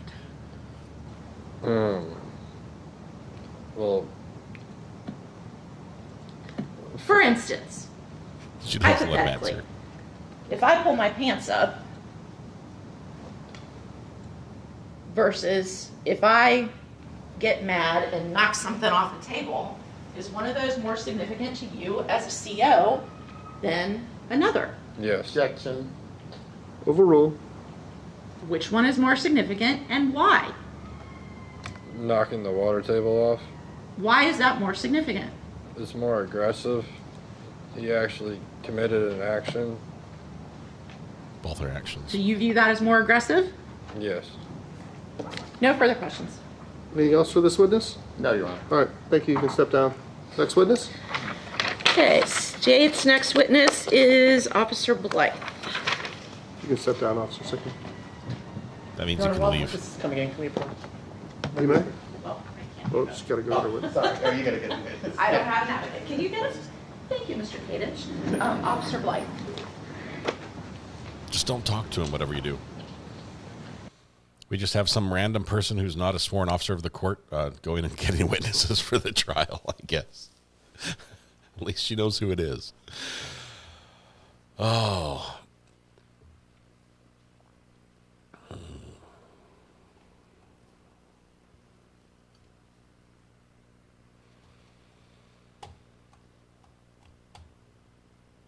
This moment of silence is brought to you by Private. This private little moment here.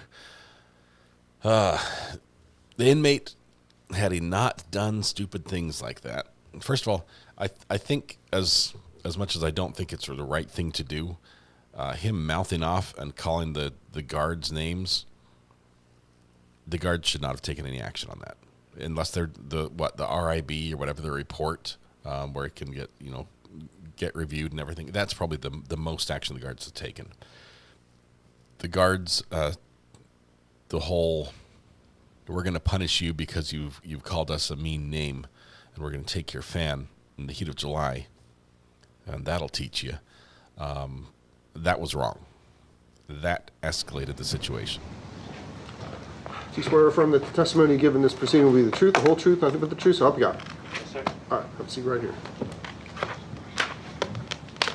All right, sir, if you could, when you get settled up there, state your name. Please spell your last name for the record. Jesse Blythe, Jesse, last name Blythe, Blythe. All right, and how are you employed, sir? Employed at Warren Correction Institution. How long have you been employed there? A little over 2 years. Okay, in what capacity are you employed? Corrections officer. All right, and you are here today because you were on duty on July the 23rd of 2024, correct? Yes, ma'am. All right, tell us where you were assigned on that day. 3 Alpha.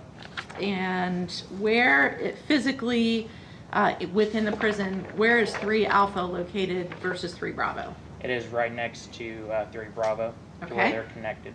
All right, and you had occasion to be involved in an incident that happened in 3 Bravo, correct? Yes, ma'am. All right, so tell us how you became involved in the incident. Officer Roman informed me that there was possibly a weapon in the inmate's cell, so for his safety and his partner, I got called over there to help search the cell for the possibility of a weapon. Okay, is that pretty standard to call a third officer in for a weapons search? Yes. Okay. And when you went over there, what did you do? When I went over there, Officer Roman told Mr. Thomas and his cellie to step out of the cell. They searched him, and they told him to have a seat in the day room, and then me and Officer Roman went into the cell to search. Okay. So you were the ones who actually, you and Roman were the ones who went in the cell, correct? Okay. All right. Where was Officer Sycamore during this? He was outside of the cell watching us and also watching the 2 IPs that were in the day room. Okay. And by IP, you mean incarcerated person? Incarcerated person, yes, Okay. ma'am. That's okay. That's prison shorthand, right? Yes, ma'am. Okay. All right. So when you were in the cell, we've gone over a lot of this already. So some items, contraband items were taken, correct? Yes, all right. And there's, my understanding is there was some hooch or homemade wine taken, right? Yes, ma'am. Okay. And you all confiscated some pillows as well, correct? Yes, ma'am. All right. And you confiscated a couple of fans. So let's talk about the fans. Tell me, under what circumstances, how did you end up taking those fans? The fans were altered because they don't have a cover, and when they get issued their fans, they get state IDs on the back of them that has the individual's name and number, seeking that it belongs to them. Okay. Are there times when you find, well, let me back up a little bit. Have you done other cell searches in your time at Warren? Yes, ma'am. Okay. Are there times when you do cell searches that you may find property that does not belong to an inmate in their cell? Yes. Do you understand my question? Like you might find Joe's property in John's cell. Yeah. Is that fair? Okay. Are they allowed to have items that aren't their property in their cell? No. Okay. So that's part of an example of an item that you would take? Yes. Okay. Now, that aside, regardless of if it's Joe's property or John's property, hypothetically, if something is in an altered state, such as the fan that you just described, does it matter whose property it is? Objection leading. I'll sustain the objection. Rephrase. Okay. If an item is in an altered state, do you check to see whose property that is? Like, step out of the cell and be like, whose fan is this? Is that what you mean, or? In any manner.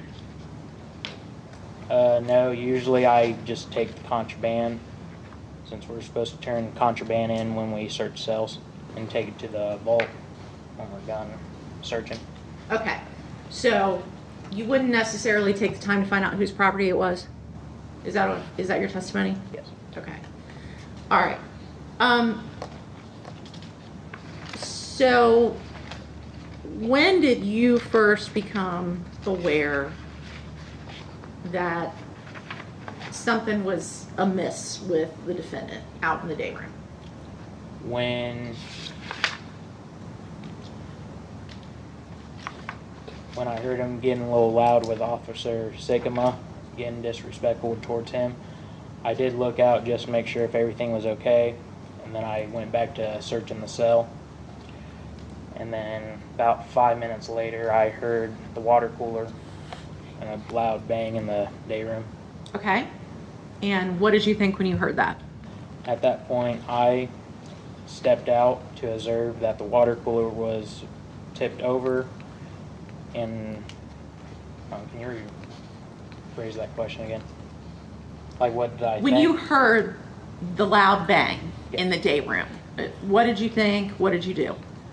I stepped out at that time to hear what the loud commotion was, and then at that time I observed the water cooler was on the floor. It was originally on the table, and Mr. Thomas getting aggressive towards Officer Sigma, myself, and Roman. Okay. So what did you do at that point? At that point, me, Officer Roman, and Officer Sigma started giving directives for Mr. Thomas to cuff up. And why did you give those directives? Because he was in a blanket fighting stance, his fists were balled up, and since he was becoming aggressive for our safety, we wanted to put him in hand restraints. Okay, and he obviously did not comply at that point, right? Yes, ma'am. Okay. How many times do you think you personally issued the command to cuff up? About 4. Okay. Because you give him 3 and then a final directive to comply. Okay. You give them 3 and then a final directive. Yes. Okay. Where does that number come from? Is that a policy? Yes. Okay. What we're taught when we first start, you give them 3 chances to comply, and then if they fail to do so, you give them that final one, and then if they don't comply, you deploy OC. You deploy OC. Yeah. Okay. And so this is part of your training? Yes. Okay. And is this is training when you're first hired on at the prison? Yes. Okay. Put on by the prison itself? Where does this training come from? We learn it from the academy. They tell us, they go over all of our uses of force, everything we're taught up there. Then when we come back to the institution, they show us how they do everything. Okay, like Because we're your on hands-on phase, yeah, right? OJT, what they teach us. What's that? OJT. What's that? On-job training. On-the-job training. Okay. All right. So you're at the academy first. Yes. How long do you spend at the academy? I spent 4 months up there. Okay. Is that typical? Yeah. Okay.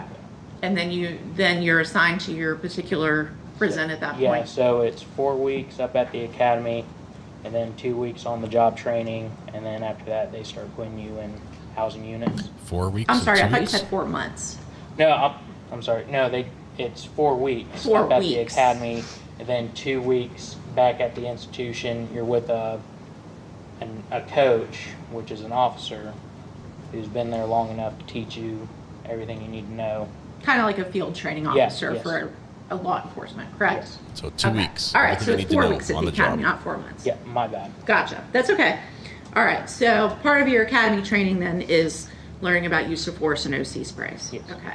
So you are trained particularly 3 commands, and then you give a quote unquote final directive. Yes. Okay. And we've heard that on the video. So you gave Mr. Thomas the final directive, right? Yes. Okay. And if they don't comply, then is when the OC spray breaks out. Okay. Is there a time frame? Like, are you supposed to say cuff up and then, okay, I'm going to give you 10 seconds or 15 seconds to comply, and then if he doesn't comply, say cuff up? How does that time frame work? Objection. Overruled. Go ahead and answer. So how I do it is cuff up. Usually the individual tries to say why. So I'll tell you here in a second, cuff up, cuff up. I give them about 3 seconds, and then I give them that final directive. But before I deploy, I activate my camera. So I'm You activate your camera, is that what you said? Yes. So Okay. I'm trying to give them a little bit more of a chance before I disperse. Okay. And by camera, you mean your body-worn camera? My body-worn camera, yes, ma'am. Okay. And why do you activate your camera?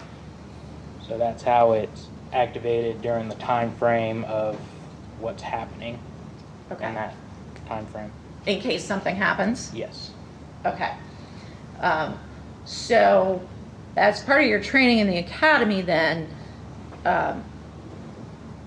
you said your testimony was just, this is the way that I do it, right? Okay. So, is that the way that you're trained at the academy? Is it ever addressed how long you were supposed to give an inmate to comply with orders? Like, are we talking cuffing up or in general? In general, any order. So, what I've done, and it leads me to my success at the institution, I tell somebody to go lock down.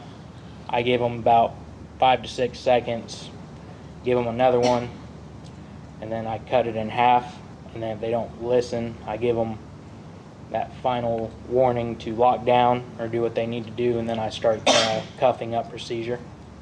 Okay, so you may give him a little more time after the first command and then decrease it Yes. each following. Yes. Okay. Is that what you did with Mr. Thomas? Well, during the time since he was showing signs of aggression, and for our safety, I was just trying to hurry up and get him in cuffs, so that's how all this could have been avoided. Okay.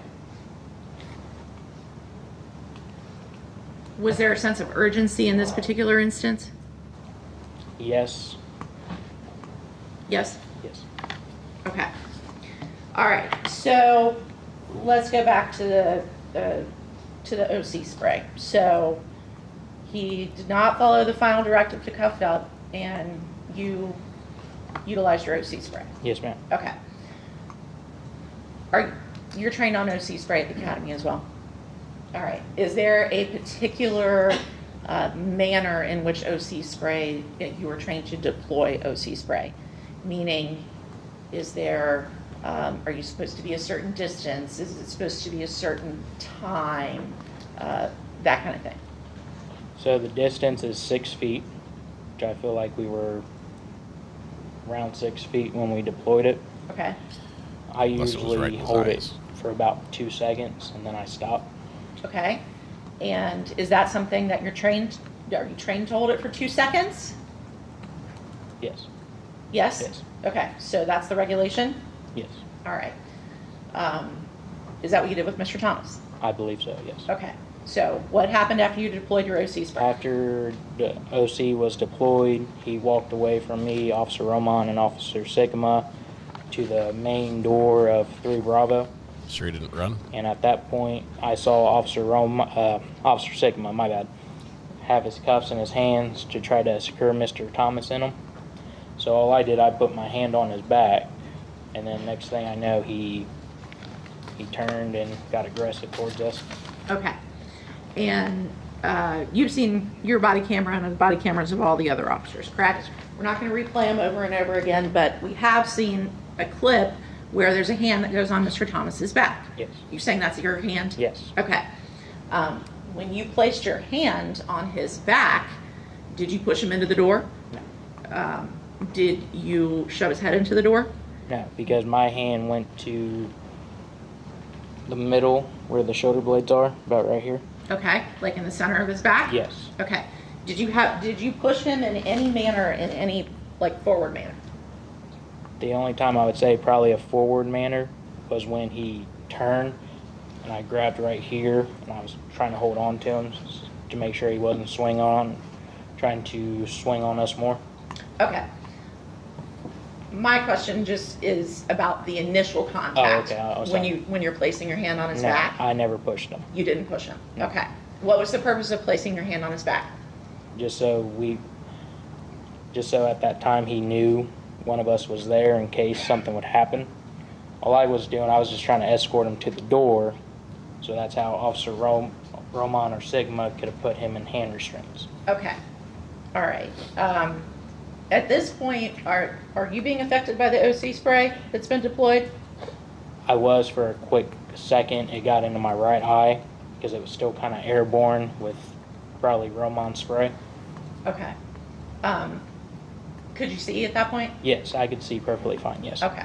All right. So once you place your hand on his back and Officer Sigma comes at him and tries to cuff him, what happens? I believe I heard him say, "Don't fucking touch me." And then at this point, he started to turn. He turned to the right. Then at this point, at a quick second decision, I grabbed him, trying to secure him and put him on the ground.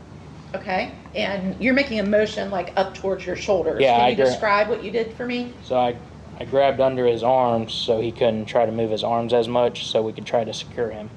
Okay. And did that work? No. Okay. What happened next? Next thing I know, I see Roman grab his jaw, and I see Sigma on the floor. Okay.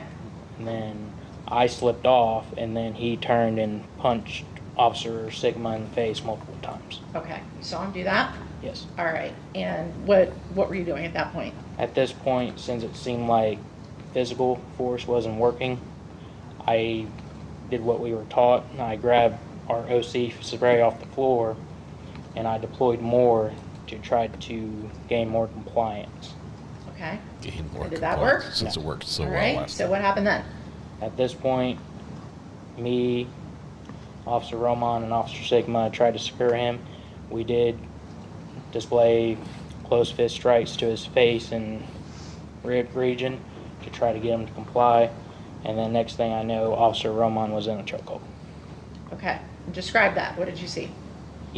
So Roman tried to grab his feet or his legs to put him on the ground. And then next thing I know, I see his arm go around his neck, and I hear Roman asking for help. Okay. You heard him hollering for help? Yes. And All right, at this and- point, I also saw responding staff, and since I have the keys to that door, I was trying to get them in so we can hurry up and get more help. Okay, I was going to ask you, so at this point, it's just the three of you, correct? Yes. All right. But had staff been alerted that something was going on at that point? Yes. Once OC was deployed, Officer Roman pulled his man down. Okay. And that's just like an emergency button that you guys have? Yes, on video, I'm pretty sure you can hear signal 3, Officer Roman 3 Bravo.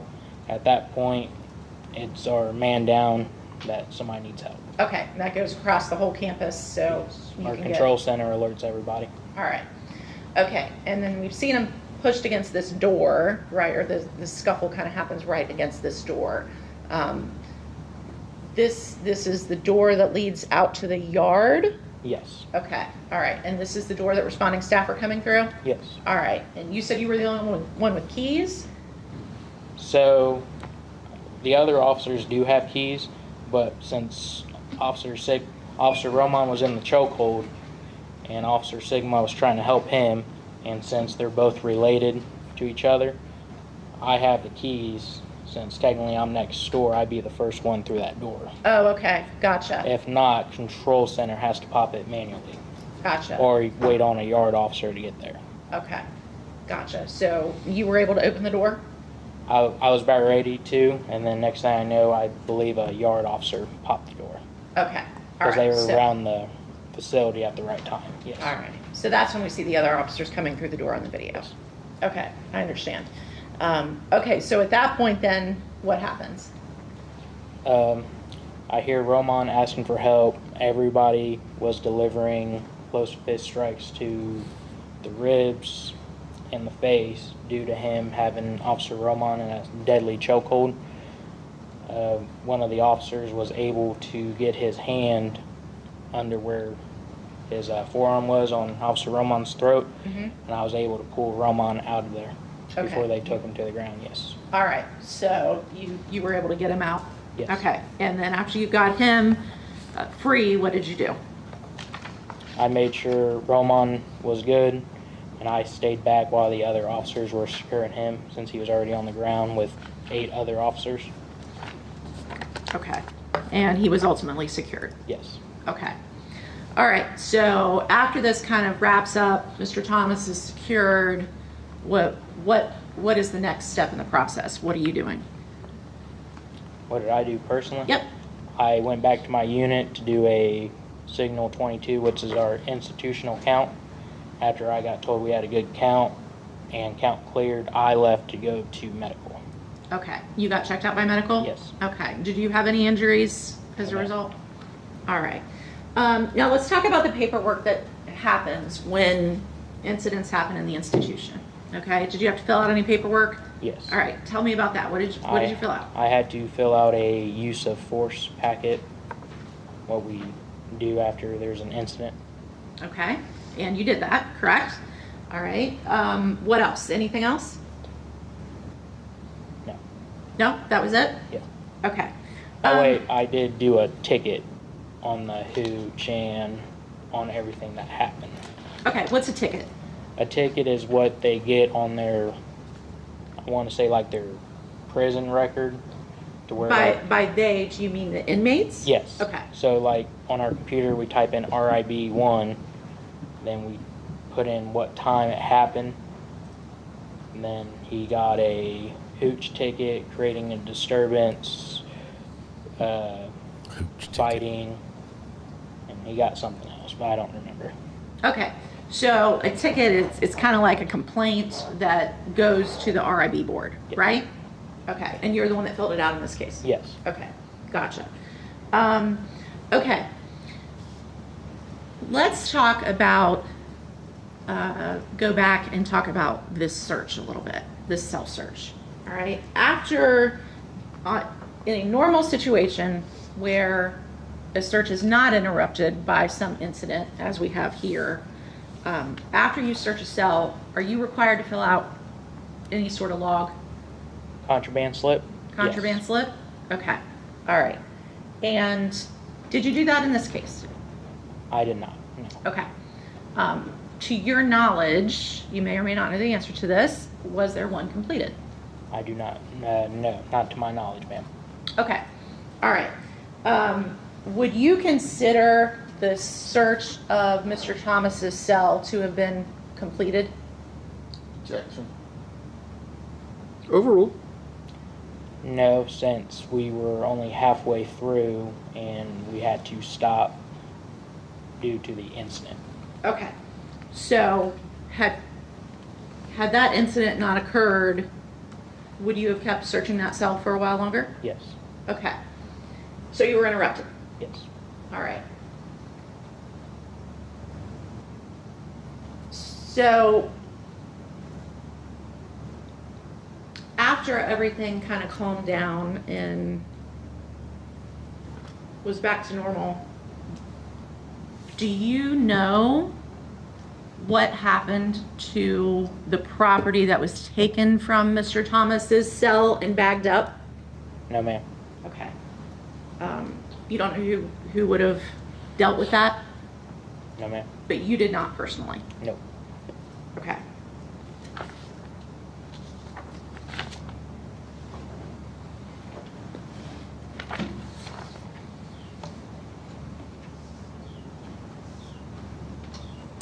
All right, and you said you responded to medical. You didn't go to the hospital or anything, though, right? No, ma'am. You stayed on duty. Okay. And at some point, did you give a statement to Trooper Clance? No. No, Not to didn't my you? knowledge, no. You don't remember talking to him at all? Okay. All right. Okay, Officer Blythe, I think that's all the questions I have for you. I will pass the witness, Your Honor. Ladies and gentlemen, we're going to go ahead and take a break now. Remember what I previously told you. You do not know enough about this case to begin discussing it amongst yourselves, and you do not have enough to begin forming opinions about how the case should be decided. We are going to take about a 15-minute recess. I was thinking that Ms. Kuroko would be back by now, but apparently she is getting our next hearing set up. I hear her maybe coming. So Ms. Kuroko, you can take the jury out.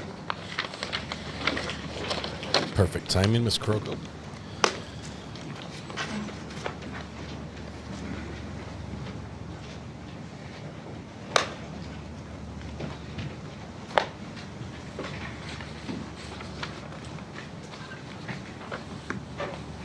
Is he buttoning up his top button?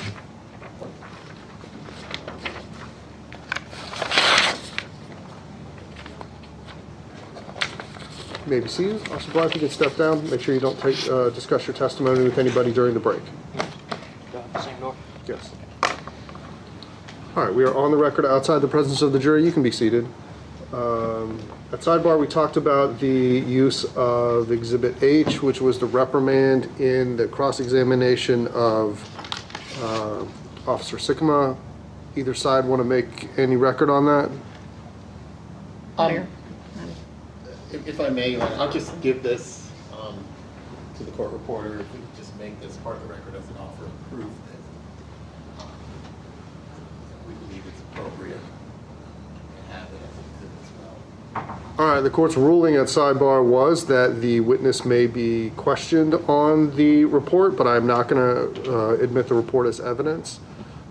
So we will preserve the Exhibit H for appellate review, but I'm not going to admit it. Anything else on that issue, Ms. Trainer? No, Your Honor. Or anything else? Nothing. Nothing else. Strangle? Okay, all right. Let's be back at 5 till. All right, we're in recess. All right, we get a little bit of a break. YouTube has messed with our names again. Yes, they have. Interesting. I think this might be a case where two things can be true. And those two things are the defendant may be guilty of what he's charged of, and the corrections officers might need to be retrained at the least.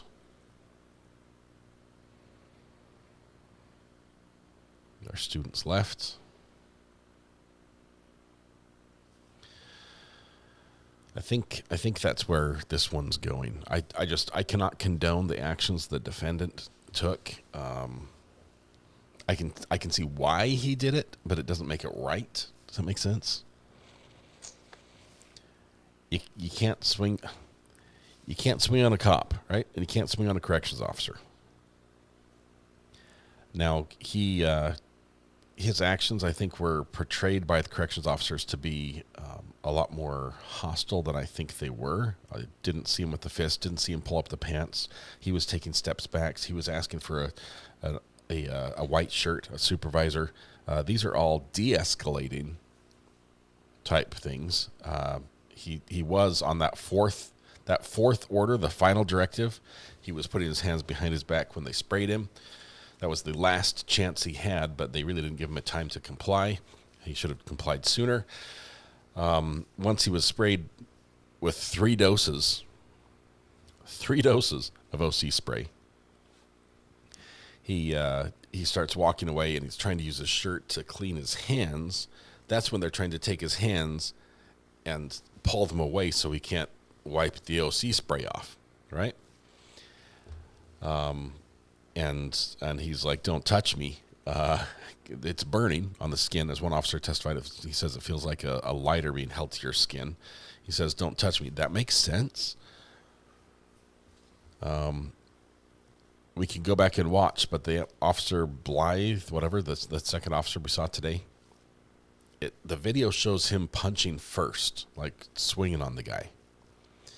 And then the inmate responds. The officer was completely wrong, I think, to do that. I don't think there was any threat to gain compliance that way. I don't think that was necessary. That was over the top. You should probably be reprimanded for that. He ended up getting a broken tooth as the defendant either elbowed or punched him, knocked him to the ground, and then hit him 2 more times on the ground.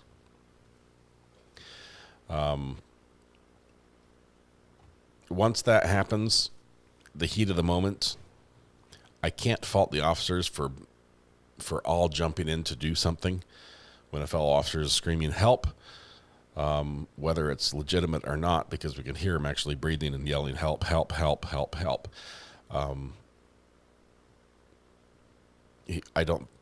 I think that the officer who was being choked was experiencing the effect of being pepper sprayed at point blank range by another officer, where he got both the defendant and the one in the headlock at the same time, and that was more of I can't breathe than the headlock. But either one, the defendant was wrong to do that, and yeah, the tooth was falling to the floor. I think he hit the floor. I don't think the defendant broke his tooth with his hand. Typically, that type of break is against a hard surface. So, anyway, I'm thinking guilty. Looks like some other people on the docket are coming in to do some stuff. We'll let them work out their differences in peace here. Well, we have a little bit of a break. You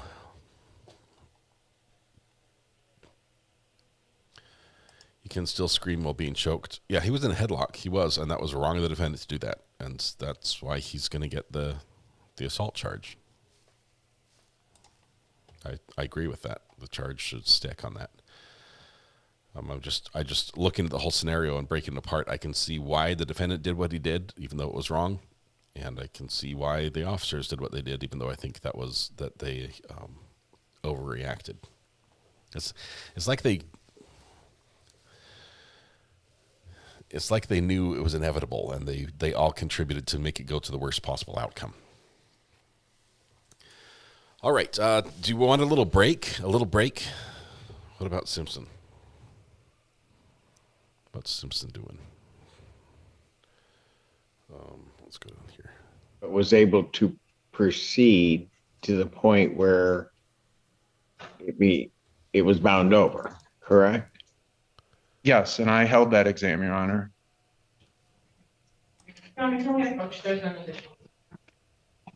There's been additional. There's additional information the court might want to be able to. Tana, always. Yes, come on. I knew it. I knew it. Yeah, there goes sidebar. I don't know what's up with Simpson. We're saving that for later. I was thinking we could have like a nice, calm song or something to relax to.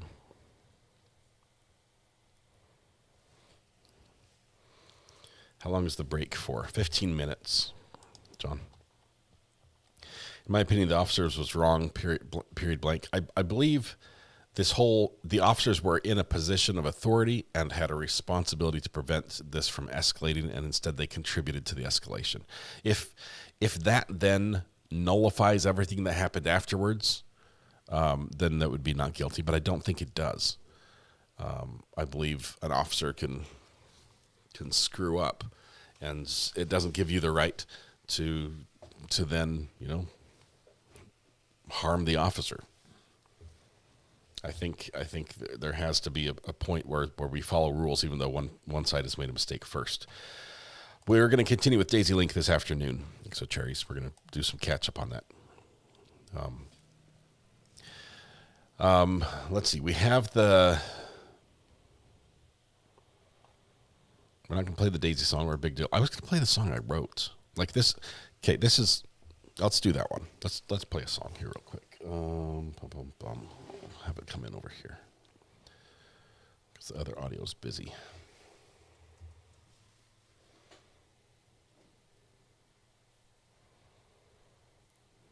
Sign in. There we go. Library. Okay, I wrote a song about my grandpa, right? I played it once on the guitar a long, long time ago. Probably all of you missed it. I'm not the best singer, right? But I do like writing music, and I like writing the lyrics. So I took all my lyrics that I wrote, and these are all generated by me in my head, not by AI in any way. But I did plug it into a AI vocalist and background music. So we do have some songs that way. So this is a song I wrote. I call it Old Timer, but it's to AI's music with an AI voice. Does that make sense? No, it helps if I don't do that. Let's see. Need the sounds to go to Blackmagic. There we go. Here we go.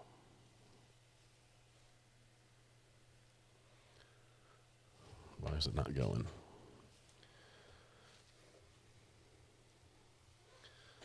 Okay, Blackmagic's not working. Instead, we'll make it go to Rodecaster. There we go. That'll be this one right here. All right, now we're going to play it.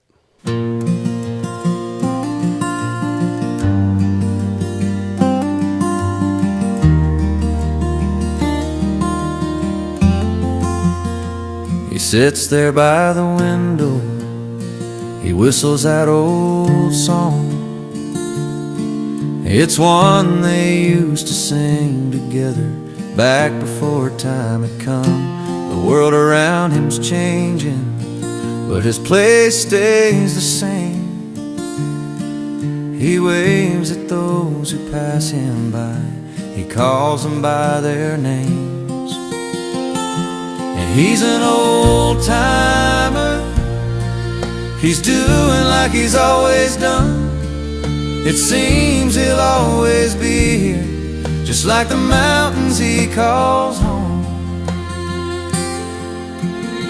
But people try to change him, they just don't understand. He worked for all that they enjoy. He carved this place out of the land, Inside his mind the knowledge stays. He remembers all that's past, of those that understand this place. He knows he is the last. And he's an old timer. He's doing like he's always done. It seems he'll always be here, just like the mountains he calls home.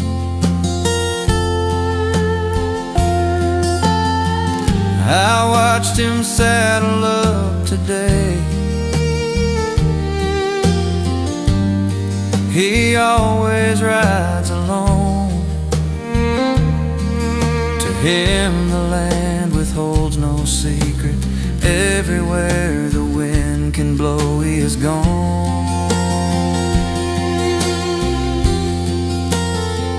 And he was the old timer. He did like he'd always done. It seemed he'd always be here, just like the mountains he called home.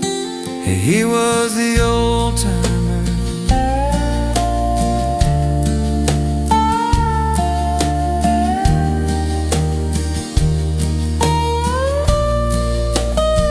It seemed he'd always be here.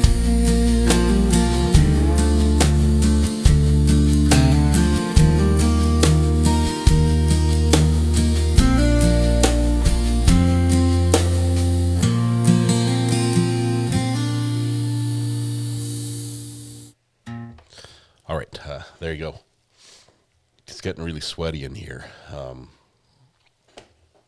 Anyway, so that's how AI envisioned the song that I wrote. I wrote all the lyrics to that. It was the story about that one actually is interesting. I wrote it after I lost my grandpa, and I went and I visited with my grandpa's friend. His name was Ron Randall, and he owned a gas station, like the old school gas station where they'd come out and pump your gas for you and everything. And I talked to him for about 3 hours just about life and growing up with my grandpa, and just it was just kicking back and listening to him share just these incredible stories about the history of something that I was surrounded by growing up every day and didn't know, and talked about the mountains and the how things have changed and how things have stayed the same. And I went home and I wrote that song in about an hour, and I took it back. I recorded it. I took it back and I played it for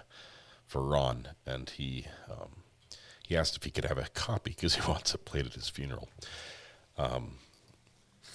It's about Ron and it's about my grandpa both. But anyway, AI did a good job singing it, so it's pretty cool. Anyway, that was our interlude. We're going to be going back to court here in just a little bit when the break is over. But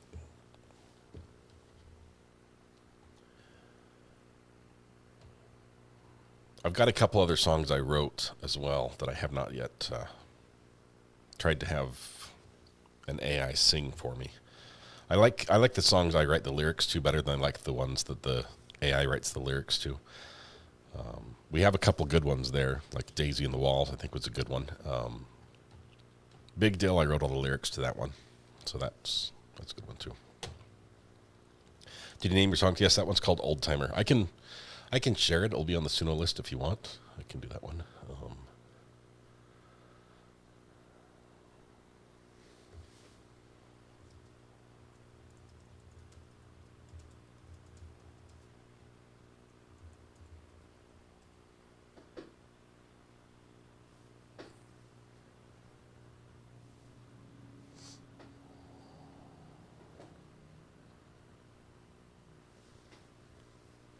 There we go. It's on the list. So if you go to the Top Mark Media page, you will see the list of Suno songs we published. That's on there. It's shared, so you can play it there. So this is the list you can go to. It's called Old Timer. It's got my name by Scott McIntyre. So let's see. Looks like the defendant's back. Prosecution is nearly ready. Looks like they've got probably one more docket issue to get worked out, maybe, before we return. Well, here we go. We're back. Judge is back. We're done.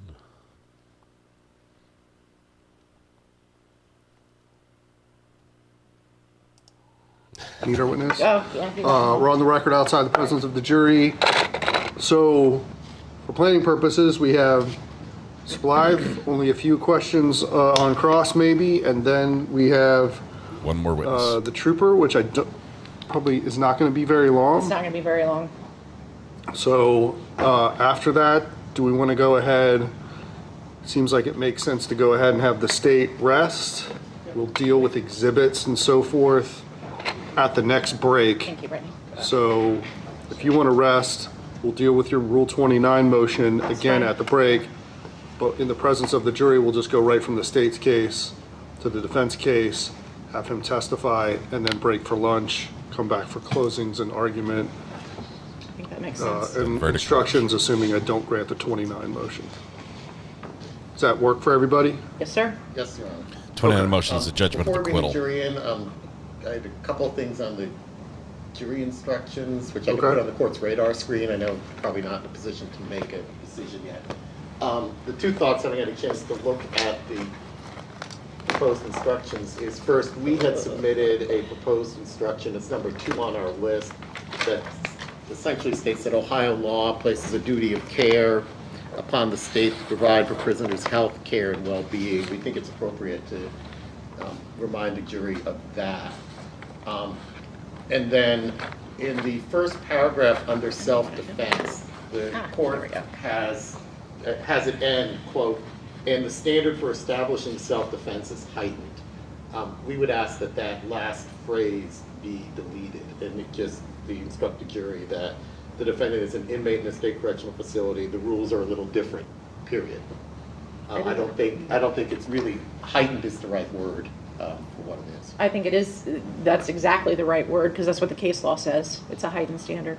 All right, well, we'll talk about that at lunch. Let's wrap up our testimony, but I do appreciate you putting that on our radar. All right, we'll get the jury.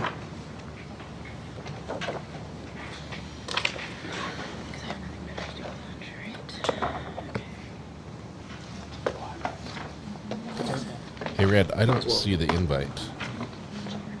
That's all right. Some do, some don't.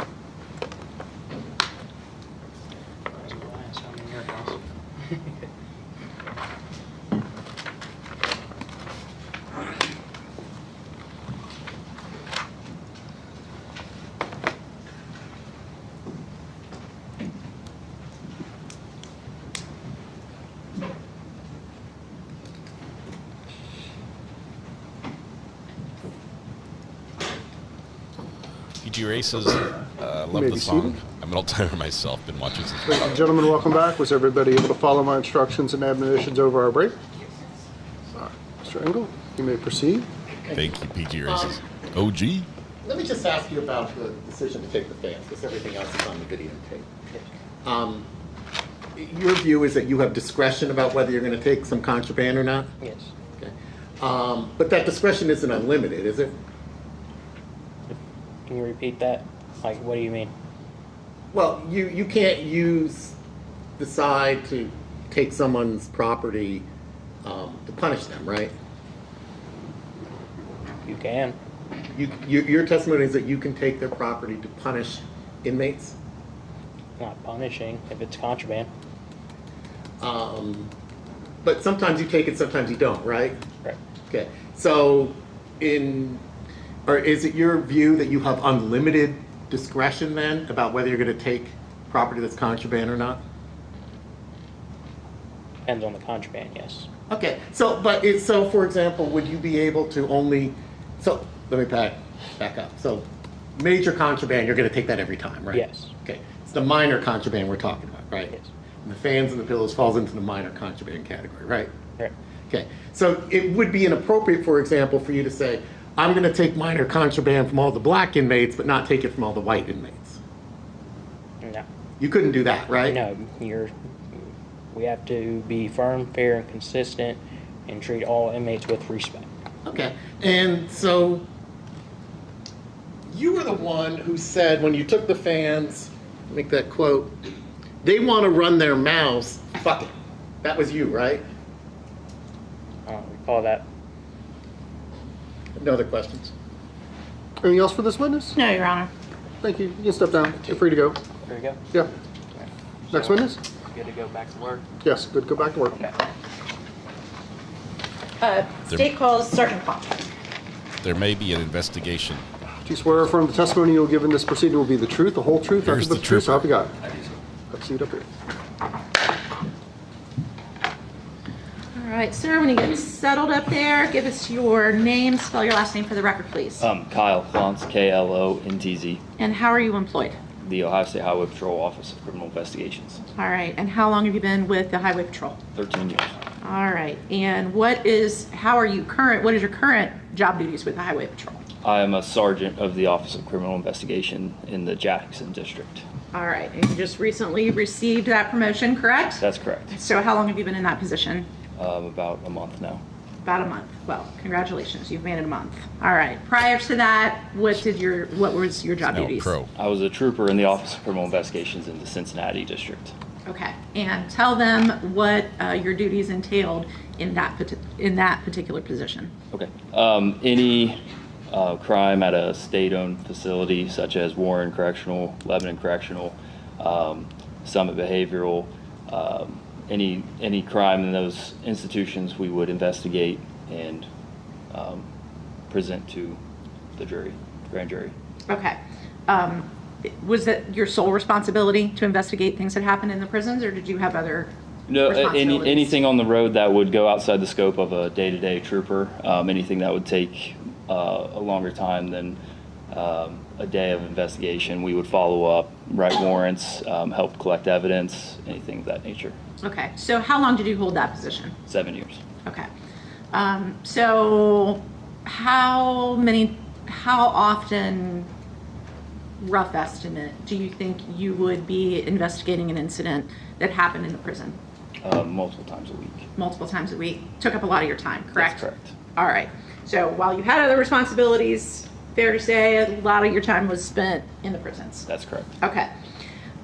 So turning to July the 23rd of last year, you were employed in that capacity with OSP, correct? Yes, ma'am. All right. And you had occasion to become involved in the investigation we've been talking about here. Yes, ma'am. So tell us what happened. How did you become involved initially? Okay. Our office was contacted by investigator Kevin Shamlin, who you guys got to see yesterday, in reference to two corrections officers that were sent out to the prison the night before, were sent out to the hospital for injuries sustained from being assaulted by an inmate. I responded to the prison on the 24th with Trooper Christopher Creech to conduct interviews, collect any evidence if possible, and get copies of the video. While there on the 24th, I attempted to interview inmate Thomas, You met with inmate Thomas? Yes, met with him. Okay. Sorry, go ahead. You met with him, and then what else did you do? Also spoke with his cellmate. Spoke with his cellmate as well. That's okay. correct. Perfect. Now you said Trooper Creech was with you. Yes. Is it common that you guys are partnered up, right? Yes, he was my backup officer. Okay. So when you go to investigate something, there's two of you that always goes out to do it, correct? A fair amount of time. Fair amount of times. Okay. Divide and conquer kind of thing, right? All right. So you said you responded the day after the incident, correct? That's correct. All right. Do you remember what time of day you went out there? I don't recall. I'm sorry. That's okay. All right. So what initial information did you have when you responded out there? The initial information was just that two corrections officers were sent to the hospital. One was held in a chokehold, and that had spawned from a cell search gone bad. Okay. All right. So when you got there, you attempted to meet with the defendant and his cellmate, correct? That's correct. And you said you were able to or at least retrieve videos from Investigator Chamberlain, correct? All right. Anything else that you did on site that day? No, ma'am. We were unable to interview the corrections officers at the time. They were off work. They were off work. Okay. Did you follow up on that? Yes, we did. All right. And were you eventually able to speak with both Officer Sikkema and Officer Romine? Trooper Creech actually responded to the prison at a later date and conducted the interviews. Okay, and got statements from them That's that we've heard about, obviously. Yes. How about the other officers that were involved that we've seen on these videos? Did you make any attempt to speak with any of them? No, we had collected the use of force documents from the prison and used that as we figured that would suffice. Okay, so that's part of the documentation that you get in your investigation as well, correct? Correct. Any use of force paperwork that may have been filed out. Yes, ma'am. And you get the RIB stuff too, correct? That's correct. All right. Had there been anything in those use of force reports from the other officers that you would have found significant? Would you have made attempts to talk to them at a later time? If there was anything significant, yes, we would have attempted to contact them. But you didn't find that in this particular No. case? Okay. When you get these videos from the prisons, did you have an opportunity in this particular case to watch them? Yes, ma'am. And review them? Yes, ma'am. Okay, so you watched all the body cams? Yes. Watched the eye in the sky surveillance video? Yes. Okay. And take those particular pieces of evidence into consideration when you're investigating your case? That's correct. Okay. So let's talk about your mindset when you go in to investigate these. Okay. There's been some testimony, or perhaps it was an opening statement, about OSP investigating corrections officers. That's correct. Okay. Is that part of your duties? Yes, ma'am. Okay. Tell me about that. Anytime there's an incident that occurs in which there would be a corrections officer that's either dereliction of duty or stepping outside the bounds of their duties, conveying into the prison, we will investigate that. Okay. Have you had occasion to investigate situations where that has occurred, like you're going in to investigate an assault situation on a corrections officer and you see something that leads you down a different path? Yes, ma'am. Several times. Tell me about that. What would you do in that situation? Well, in that situation, we would do what we normally do, conduct interviews with both inmate and corrections officer. But once we got to the point of finding out further evidence of that would lead to a criminal charge against a corrections officer, we'd re-interview them, Mirandize them, let them know that they were going to be the subject of in the investigation. Okay, and interview them in a different capacity at that point? That's correct. Okay. Did you see anything in your review of this case, in the review of the footage, that led you in that direction in this particular investigation? No objection. I'll sustain the objection. Jury will disregard the question and the answer. Okay. Who ended up being charged as a result of this investigation? Inmate Thomas. Okay. I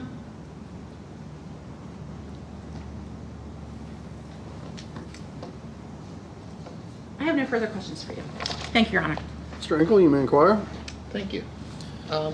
Sir, what year did you graduate the academy? 2013, sir.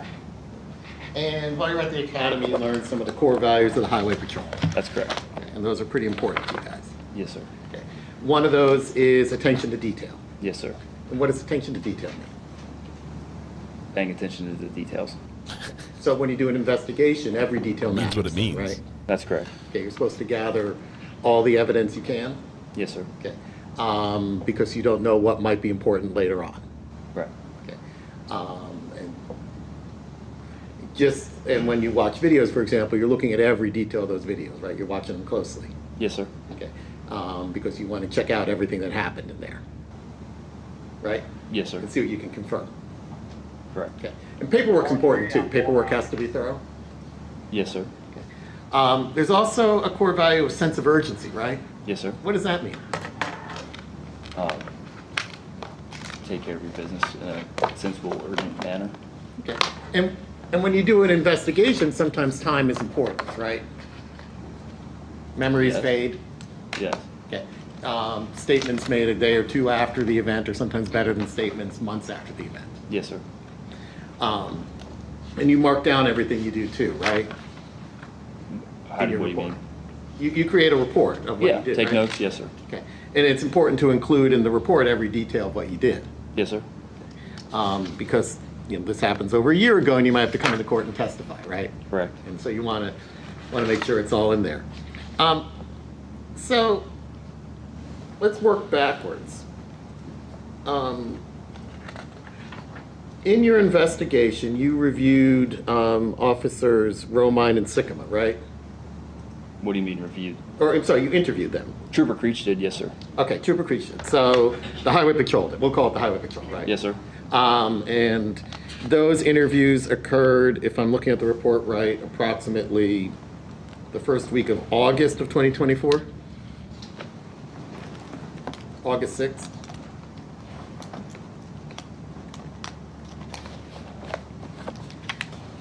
And your report is on tab I, too. Yes, sir, I'm aware. Just flipping to it. That would be correct, sir. Okay. So that was how many? So that was what? 12, 13 days after the incident, right? That's correct, sir. Okay. But on the day after the incident, you got copies of the videotapes. That's correct. And you watched some of those videotapes, right? Yes, sir. Okay. And so you saw, for example, in those videotapes that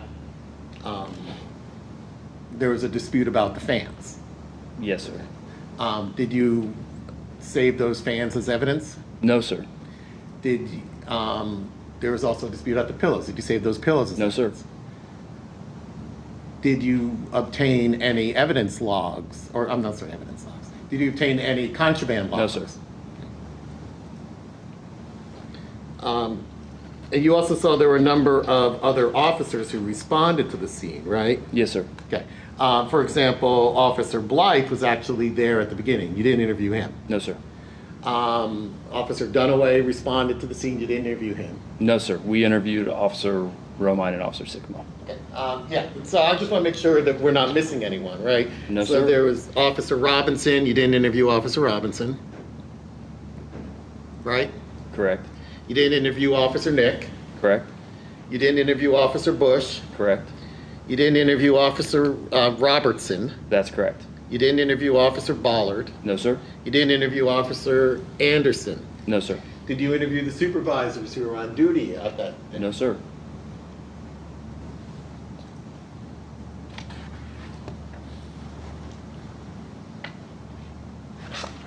Did you consult any experts about this? No, sir.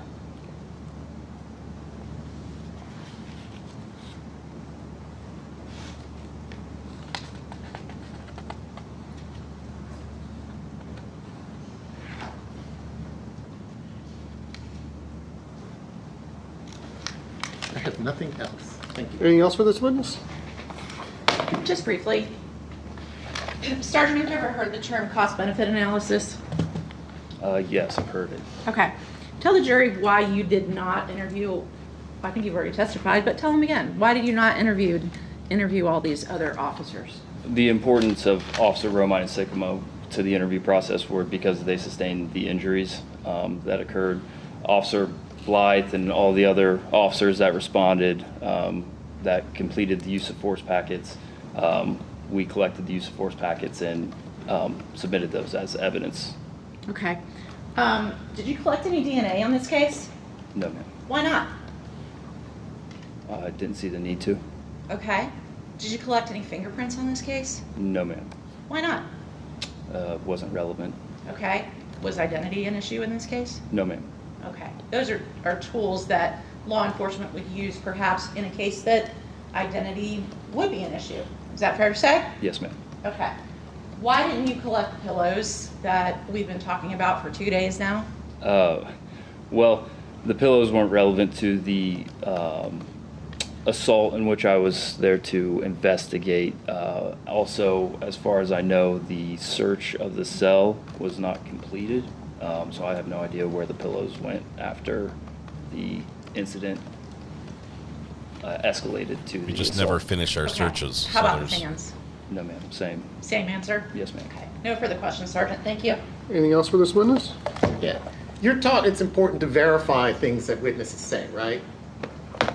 Yes, sir. Okay. So when the witnesses, particularly Sycamore and Romine, told you that the pillows and fans were contraband, what did you do to verify that information? Well, the prison explained that altered pillows and altered fans are contraband, minor Okay, contraband. did you look at those pillows and determine whether they actually were altered? I don't know what happened to the pillows after the incident escalated to the assault, sir. Did you ask anyone? No, sir. Nothing else. All right, thank you, Trooper. You can step down. Yes, sir. Next witness. Your Honor, the state has no further witnesses pending the admission of our evidence. The state is going to rest. Ladies and gentlemen, we have a couple of little housekeeping matters to attend to between the state's case and the defense's case. So we're going to take what I call a TV timeout, which is a quick timeout, 5 minutes. Ms. Groko is going to take you out, and we'll anticipate that you'll be right back.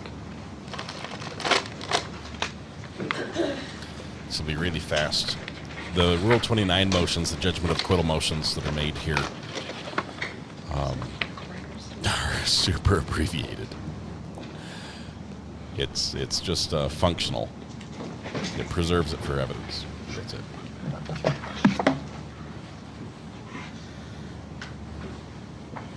He forgot to stand up. He's shaking his head. Oh man, should have stood up. You may be seated. Defense? I don't want to go over exhibits now. We do probably want to go over, I assume you're going to make a 29 motion. Yes, Your Honor. Also, when it occurred to me that Mr. Thomas's feet are probably still shackled, right? So he's going to go to the witness stand next, deputy. So I think our protocol for, I'm going to unshackle his feet during that, but I think that you have another officer coming who's probably going to stand in that range right now, so we can get that additional officer, and then you can get him unshackled so that he can go testify. Yes, sir. All right. On the 29 motion. Yeah, we'd make a Rule 29 motion for... You can sit down, Mr. Thomas. You can sit down too, Mr. Engel, if you want to. It doesn't matter to me. I always stand when I address the court. Respect. Rule 29 motion on all of the charges. I know the court understands all the elements. What I'd ask the court to focus in on, and where I would spend any of my time here, is on the felonious assault charge. I don't believe there is sufficient evidence that has been presented of serious physical harm. The only thing we heard was about a laceration or a cut to a lip and a chipped tooth. I have been searching through the case law. I have not found a case where such injuries, a chipped tooth by itself or a broken tooth by itself, has sustained serious physical harm. I've got a chipped tooth in my mouth right now. I don't think it meets any of the elements necessary for that. All right, the court finds the facts, when viewed in a light most favorable to the state, are sufficient for a conviction. I think we have testimony about a broken tooth and about a scar on the face. I think both of those could be found by a reasonable jury to be serious physical harm. So I am going to go ahead and allow the case to proceed, and I'm going to overrule the Rule 29 motion. Told you. I have been looking, since we got a couple of minutes before our additional deputy gets here, I have been looking a little bit about the instruction that you requested. First of all, I think that in terms of the jury instruction regarding the heightened self-defense, I think the case law is pretty clear that when it comes to police officers and corrections officers, the self-defense standard is heightened. I think it's fair to tell the jury that. I also, though, do believe that Ohio law does impose upon a corrections officer a duty of reasonable care. I'm still toying with the language a little bit, but my thought is that we will say that Ohio law imposes upon a corrections officer a duty of reasonable care to provide for the health, care, and well-being of an inmate. Is that what you were talking about, Mr. Engel? I mean, your instruction says Ohio law imposes a duty of reasonable care upon the state. I don't want the jury to be confused, because the jury instructions are going to constantly say the state of Ohio as being the people who are prosecuting Mr. Thomas. That might be a little confusing. Yeah, I understand that. I think the language of it is prisoners' health, care, and well-being that we had taken from the case law. All right. I mean, I know you object to the instruction, but Yeah, Noting your I don't objection think on it's the relevant, instruction. so. Okay. The only other thing, Judge, too, is that I don't, unless I missed it, and I could have because I looked at these really late last night, I don't think you've got the stipulations in there so we might want to put those in, basically as to all the further findings. Okay, we'll talk about stipulations after that. All right, so we're going to get Mr. Thomas's feet unhooked. And Deputy, we're going to have the jury coming in through that way. Don't run, Generally Thomas. speaking, if we can Don't push run. that chair in front, our deputy usually just stands right there by the door, if that's okay with you. While he's doing that, if I can have 1 minute, Your Honor? Sure. Ms. Crooklyn might want to get the extra chair out of the way.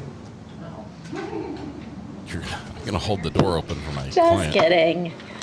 All right, let's see. We don't anticipate that his testimony is going to be too god-awful long, so if we can just put you right there, that'd be good. Okay? To what? Let's wait for Mr. Engel. To what?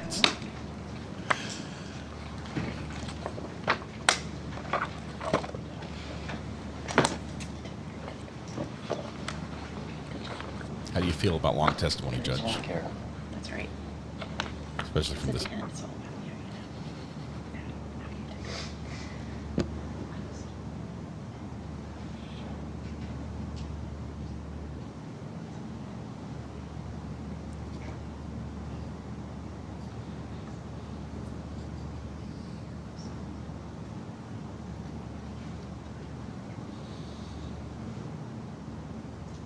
Mr. Thomas looks like he's about to sprint. Don't do it, Mr. Thomas.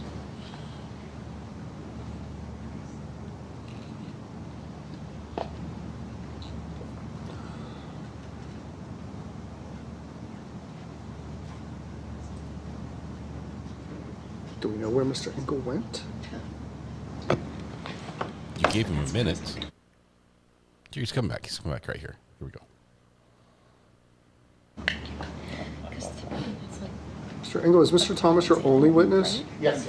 All right, so it makes sense to go ahead and have him seated here before the jury comes in. Does that make sense? Yes. Okay. Then you can have him Thomas, move come up up there and have a seat shackled. right here. Right.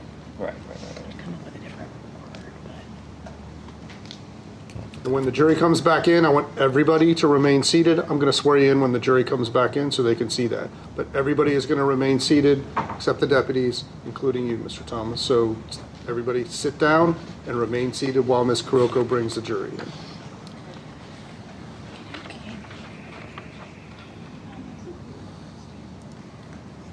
Cassie, sounds wonderful. Dallas-Fort Worth metropolitan area. Beautiful today. If he runs, I'm out of here. Don't think he's running. I broke a tooth once on a piece of plastic inside a Planters peanut package from a vending machine. And I called up Planters Peanut and I was like, hey, what's with that? I chipped a tooth on this and I still have the piece of plastic. And they called me back within because I left a message on a answer machine. They called me back in 2 Go ahead minutes. and be seated, ladies and gentlemen. Please send it to us. We're going to send you all this other stuff. I'm like, I don't want to send you the evidence. What if I want to use it? Go ahead and be They seated. sent me a whole box full of peanuts and everything. All right, ladies and gentlemen, the state is now rested. The defense threw is it going away. to present its case. Mr. Thomas, could you raise your right hand for me? Do you swear or affirm the testimony you will give in these proceedings will be the truth, the whole truth, nothing but the truth, so help you God? Yes, sir. All right, go ahead, Mr. Engel. They said it was a piece Morning, of plastic sir. from one of their machines. Would you please introduce yourself to the jury? My name is Thornton Thomas. How do you spell your name? Thornton, last name Thomas, Thomas. A little bit about yourself. Where'd you grow up? I grew up in Cleveland, Ohio, single parent home. My father was there a couple years. I was abused by my father, so they took us from my father and moved me back to my mom. So that's when my childhood kind of turned crazy. That I was abused physically and mentally. So I grew up real guarded and real angry my whole life. What's about your family? My family. Your family now? My family now, Yeah. well, I have my mother, I have my kids. Now what happened with my daughter, my daughter's birthday is July 19th. Her mother passed away July 20th, 3 days before this incident. So my mental health, I've been going through mental health problems a lot. But around that time, my mental health really wasn't there because my child was born on the 19th and her mom died on the 20th, the very next day. And then this incident happened on the 23rd. Okay. Did the corrections officers know about that? Yes, they knew about it. They knew about it because they called me down there to the chapel to let me know. So when I came back, like, they know me at that institution. I've been there almost 6 years. So everybody know me, the major, like, you know what I'm saying? Everybody who's been there that's not a rookie knows who I am. You know what I'm saying? Because I keep things calm and I keep things cool on the block. You know what I'm saying? I'm the one they can go to if the gangs get to fighting or get rowdy, they come to me and tell me to calm everybody down. So everybody knows me in that compound. How long have you been in prison? I've been in prison 7 years and I've been there almost 6. There meaning Warren Correctional? Warren Correctional Institution. Okay, what did you do to get sent to prison? I got sent to prison because my name got caught up in a robbery and a felonious assault, and because I had a public defender. You know what I'm saying? I mean, I can't speculate, but I feel like I had a public defender, didn't have no money for a lawyer. I'm going to object, Your Honor. Overruled. Go ahead. But I got locked up. Whoa.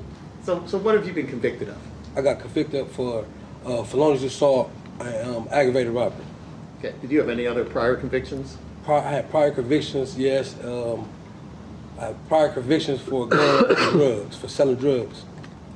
Have you been doing anything in the institution to try to rehabilitate yourself? Yes. We're going to college. We're going to college and we had programs that we was running to help other inmates to get their GED and do programming as far as bettering ourselves. I was teaching a class called Think Like a Man, Act Like an Adult.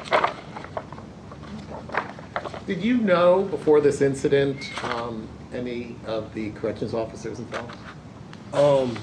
The two, Sycamore and Romney, they just got there. They was on the block. They became the regular. So they was there about 2 months, 2-3 months. And it's like a thing recurring and Warren. It's a lot of the rookies that come in. It's like they be having something to prove. They be extra tough. They talk to us crazy. Don't treat us like we're humans. Objection, Your Honor. Overruled. The judge is letting him talk. And it's like, I don't know if they understand, like, they're one step away of being in the same shoes as I'm in. All you need is one mistake. But they don't see that. They just see us as inmates, less than human, and they treat us like that because they have the power over us. You know what I'm saying? To tell us what to do, tell us to lock down, shut up, no, you can't eat, go to your cell. You know what I'm saying? Things like that nature. You know what I'm saying? I mean, my vulgar language is shouldn't have never happened. But my whole mental state, everything was just heightened because of these two. They was targeting me. I lived upstairs. He knew exactly who I was. He came. Mr. Thomas, I'm going to stop you so that Mr. Engel can ask another question. Okay. Yeah, let me slow you down and just Okay. ask a couple questions because that allows the judge to know whether we get into topics we're not supposed to. Bold move here, putting him on the stand. Let's focus on Officer Romine. How long had you known him? I know him since he got there. Well, on that block. They was new to that block for a couple months. And I know he knows me and I know him. So there's a question about different ranges. Was he in charge of one of the ranges? He was on charge of the top range, and I stayed on the top range for 3 months before I moved to the bottom. I just moved to the bottom that week of this incident. Had he ever searched your cell before? Yes, he searched my cell 3 times at the top, and that was the 4th time at the bottom when we locked down. And they usually do their searches during the day. They come 2 to 10. So they usually do it while they're on shift. You know what I'm saying? During the day. At night, that's not normal. Okay, well we'll get to that in a second. During the times that he had searched your cell, did you have the same pillows and fans? Yes. Okay, so let me ask about those pillows. Were those pillows, how did you get them? They don't sell them on the institution. They do a fundraiser. They do fundraiser at least 3-4 times out of the year. And every time they do a fundraiser, my child mother would buy me pillows just so she feel like she's connected to me. So she bought me different pillows. They come in different sizes, different colors, you know what I'm saying, and everything. So those pillows that I had came from a fundraiser. It didn't come from the institution. It came from a fundraiser that my child's mother paid for. So these were not homemade pillows? No, there wasn't. Okay, so you heard testimony that they were. Was that testimony truthful? That testimony was not true. If they would actually had the pillows, they would see, and we had receipts from the fundraisers to show that these pillows came from fundraisers. How long have you had those pillows? I had those pillows for at least a year and a half. So how many cell searches had taken place? Several. Romani himself searched my cell 3 different times when I lived up top and never took my pillows. Okay, what about the fans? How did you acquire those? Fans been there. I had them fans for a long time. Now, one of the fans' cases comes off because we really can't feel it. And they know that the cases come off. They tell us to put the case back on whenever, like, the white shirts come around because they don't want to get reprimanded. So they tell us, like, make sure you have your cases back on. So when it's lockdown time, which is 9, we lock down from 9 o'clock for the rest of the night. So when we lock down, we in the cells at night, we just in there. So, you know, we take the case off so we can feel it because you can't feel it when it's on there. You know what I'm saying? So the cases come off at night and they know that. Is there air conditioning in these? No air conditioning. Okay, so it gets pretty hot in those cells. Real hot. So fans are pretty important. Yes. And the guards know this. And they know that. Okay. So were your fans, these were your own fans? You had a receipt for them? Yes, I have receipts, I have titles. They never even asked for the titles. They never even tried to search and get the titles. This was kind of like I was being targeted. Okay, and how many times had your cells been searched and people found, or no one took those fans? No. It's been searched several times and they haven't took them. Okay, so let me bring you up to speed. We're here for an incident on July 23rd. Do you remember that day? I remember that day vividly. Okay, and your cell was searched after lockdown.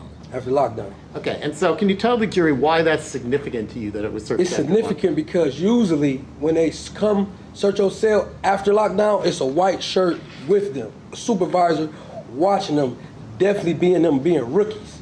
You know what I'm saying? By them being rookies, it's usually a white shirt. Even if they're not rookies, it's a white shirt because we're locked down in the cell and everybody's locked down. This is after the work hours because they about to go home in an hour. So when they lock down for 9, it's just we lock down until we come out in the morning for breakfast. So it was significant that they didn't have a white shirt with them when they usually do. And we heard they were looking for a shank. Was there a shank in your cell? Never had a shank. I mean, you know, to speak frankly, in that institution, I'm known heavy. So I didn't. There was no reason for me to have a shank. You said known heavy. What does that mean? Like, they know who I am. Like, I have status. You know what I'm saying? I mean, you know, jail is kind of like an underworld.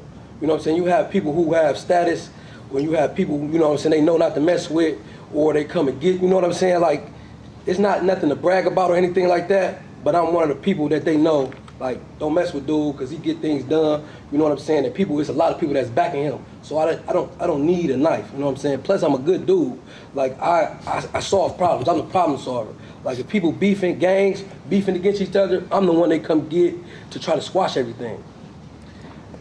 Now, they did find some hooch in your cell. What is hooch? Hooch is homemade liquor, homemade wine. How do you make it? I mean, it's sugar, starch, and water. Was it yours? No, it wasn't mine. Whose was it? It was my cellies. And did he admit to that? Yes. Okay. And who did he admit that to? He admit that to RIB and to the COs at the time. Did he get in trouble for that? Not that I know of, because they wrote me out the next day. Okay. So I can't contest if he got in trouble or not. You say wrote you out. What does that mean? Like that morning, they rolled me to loop. They said I was too influential on the compound, meaning that I had too much rank, so they just rolled me out the next day, like early in the morning. Rode you out means they transferred you to another institution. Which institution are you at? I'm in OSP, Max, Super Max, 23-1. What's 23-1 mean? Lockdown, 23 hours. You only get out for an hour to go outside in the cage, and then when you come back, you get in the shower, and then you're right back in the cell. You have no privileges.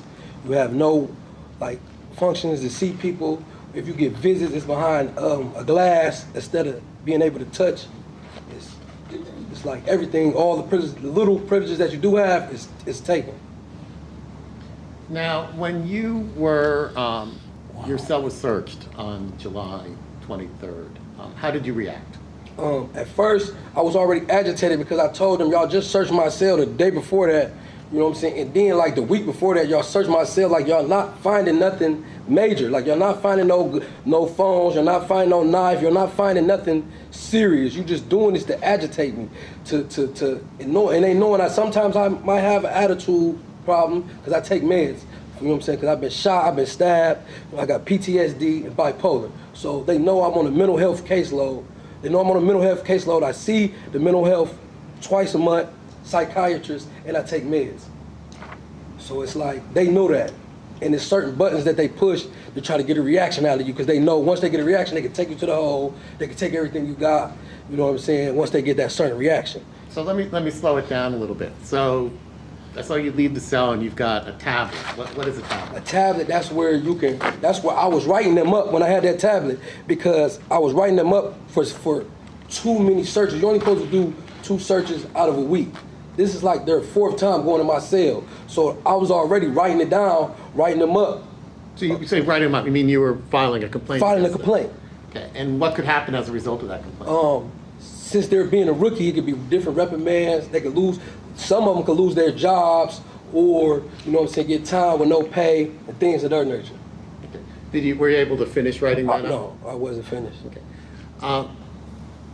Now I saw that they first found the hooch and they took it out and they asked you and your roommate, your cellmate, sorry, who's responsible. Were you upset about that at that time? No, I wasn't upset about the hooch because that's not even a big ticket because you get LPAs. They just take like commissary away or your phone. I wasn't really tripping on that. What I was tripping on was my fans and my pillows because my deceased baby mom bought me that. That was like sentimental to me because she bought me that before she passed away. So that was like 3 days later, my emotions are still raw. You know what I'm saying? My child's birthday, her death day, then this happened. You know what I'm saying? So my emotions was just all over the place when they started taking the things that she bought me. So you got upset about the pillows. What'd you do? I was telling them, like I was using language that I shouldn't have, but at the same time, I'm asking them, like, y'all doing too much. Call the white shirt, because if the white shirt was there, they wouldn't have been doing all of that extra stuff that they was doing. Like, they would have had to follow protocol. They wouldn't have been able to just say this is contraband without, then the white shirt to tell them, like, no, just leave that alone. You know what I'm saying? He hasn't really done anything for y'all to take his stuff. You know what I'm saying? It's like, you have to have a reason to take something. You know what I'm saying? What reason you have going there? You said it was a tip about a shank, but who gave you that tip? Did they tell you to be quiet? I mean, they told me to be quiet. They told me to shut up or they was going to take my fans. Okay, what did that mean to you? What did they? It meant to me like, it was like they were trying to son me, like little kid me, like, shut up, don't say nothing, don't complain, don't say nothing. We gonna do what we gonna do anyway. You know what I'm saying? So just shut up and take it. You know what I'm saying? And I wasn't in the mind frame of just bowing my head down and just saying like, or whatever, just taking whatever. You know what I'm saying? My feelings was just so up there, my emotions. So it was like, it just wasn't fair that y'all continue to target me when y'all know who I am and y'all know what's going on. Y'all know I'm going through this situation with my child's mother being passed away. You know what I'm saying? And my child, I haven't seen her in 7 years. Like, they know this. They know this because when they came in, the regulars told them, like, man, he's a little emotional. You know, his child's mother passed away. Just, you know what I'm saying, let him be. You know what I'm saying? But they thought it was funny. They thought it was funny. So what happened next? So they started to take the fans. What did you do? Well, when they took that, I told them to call mental health because I know that my anger was getting up there. Anytime, me being on the mental health case law, I am allowed to tell them to get the mental health and get the white shirt because I'm on a mental health case law. You know what I'm saying? I'm not like a regular inmate. When you're on a mental health case law, you're allowed to ask that. Any inmate is allowed, but they say we have a right to ask, but it's up to their discretion to get the white shirts or get the mental health. You know what I'm saying? So when I felt the agitation and the anger coming, I'm asking them, like, man, just call mental health, call the white shirt, because I can feel it. I feel it like my anger getting up there. I feel it. You know what I'm saying? So I'm asking them repeatedly to get them because I know my anger was getting there. That's when I pushed the thing off the table to get their attention. Like, listen, call mental health, call the white shirt, because y'all taking it too far. Okay, let me pause you here. Did you ever threaten them? Never threatened them. Did you move towards them? Never moved towards them. But you did knock over the cooler. Yes, I did. Tell the jury why you knocked over the cooler. I knocked over the cooler to pretty much get their attention. Like, hey, call the mental health, call the white shirt. You know what I'm saying? And this and that inanimate object that's on the table is nowhere near them. I didn't smack it towards them. I just smacked it off the table, which was probably the wrong decision to make, being that everything was in heightened. But I did that to get the attention and like, call mental health, call white shirt, because y'all tripping. You know what I'm saying? Y'all really being petty and y'all taking it too far. What happened next? So when they came out and telling me to cuff up, I'm telling them to call a white shirt because I know these people now, these two rookies are known on the compound for putting their hands on inmates. They put their hands on inmates when they in cuffs. Overruled. Go ahead. They already known for this. So I knew if I cuff up, it's 9 times out of 10, they was gonna rough me up and I wouldn't be able to fight back, I wouldn't be able to do nothing. People have died in that institution. And they had been broke necks. It's people, it's 2 weeks before that, inmate got slammed on his neck and he is paralyzed. So it's like, if I cuff up now in a situation like this, knowing these are the ones that love to put their hands on inmates, I knew it wasn't a wise decision. So I asked for the white shirt, because if the white shirt here, the staff act right. They act right. They don't try to be vigilantes and think, oh, they can do what they want, because that's what they think. Because they done said it plenty of times. Oh, shut up, inmate. You listen to me. Your Honor. Yeah, let's go ahead and ask a new question. I'll rule the objection, but let's get into a new question, Mr. Anderson. Sure. So let's set the scene here. The corrections officers come out of the cell. You're asking for a white shirt. Do they give you a white shirt? Never. Okay. What happened? They never even attempted. Did you make any moves towards them? Never moved. I moved backwards. And I asked for the white shirt, and then I get maced by all 3 of them. Okay, let me pause you there. Were you eventually, did you decide to cuff up? Well, I started to. Once I realized they wasn't gonna get a white shirt, I said, let me put my hands behind my back. And it seemed like as soon as I started to put my hands behind my back, that's when I got hit with the mace. As soon as I put my hands behind my back to give up, like, they not even going. Because I'm thinking if I keep saying, get the white shirt, they'll do it. Because usually that's what they'll do. Like, okay, he won't cuff up. So we got to get supervisors here because he won't cuff up. You know what I'm saying? Because that's usually how it goes. Okay, what happened immediately after you were sprayed in the face? What did you do? I walked away because I walked away because I was blinded. I knew, well, let me walk away to de-escalate the situation myself. Let me walk away, get closer to the door, because I know that's where the white shirts and the other police, they about to come through the front door. So I said, let me try to at least get by the door where the white shirts and everybody about to come bum rush through, because I already know how the situation gonna happen. Okay, so I'll pause you there. Have you been sprayed before? I have been sprayed one other time when it was a inmate on inmate fight. Okay, so what's it like when you're sprayed? I can't explain it. It feels like you're literally in hell. It's like hell. It's like, you know how they tell you burning in hell? Well, that's what it feels like from the top to the bottom of your toes. Everything, like breathing, seeing, it just feel like fire.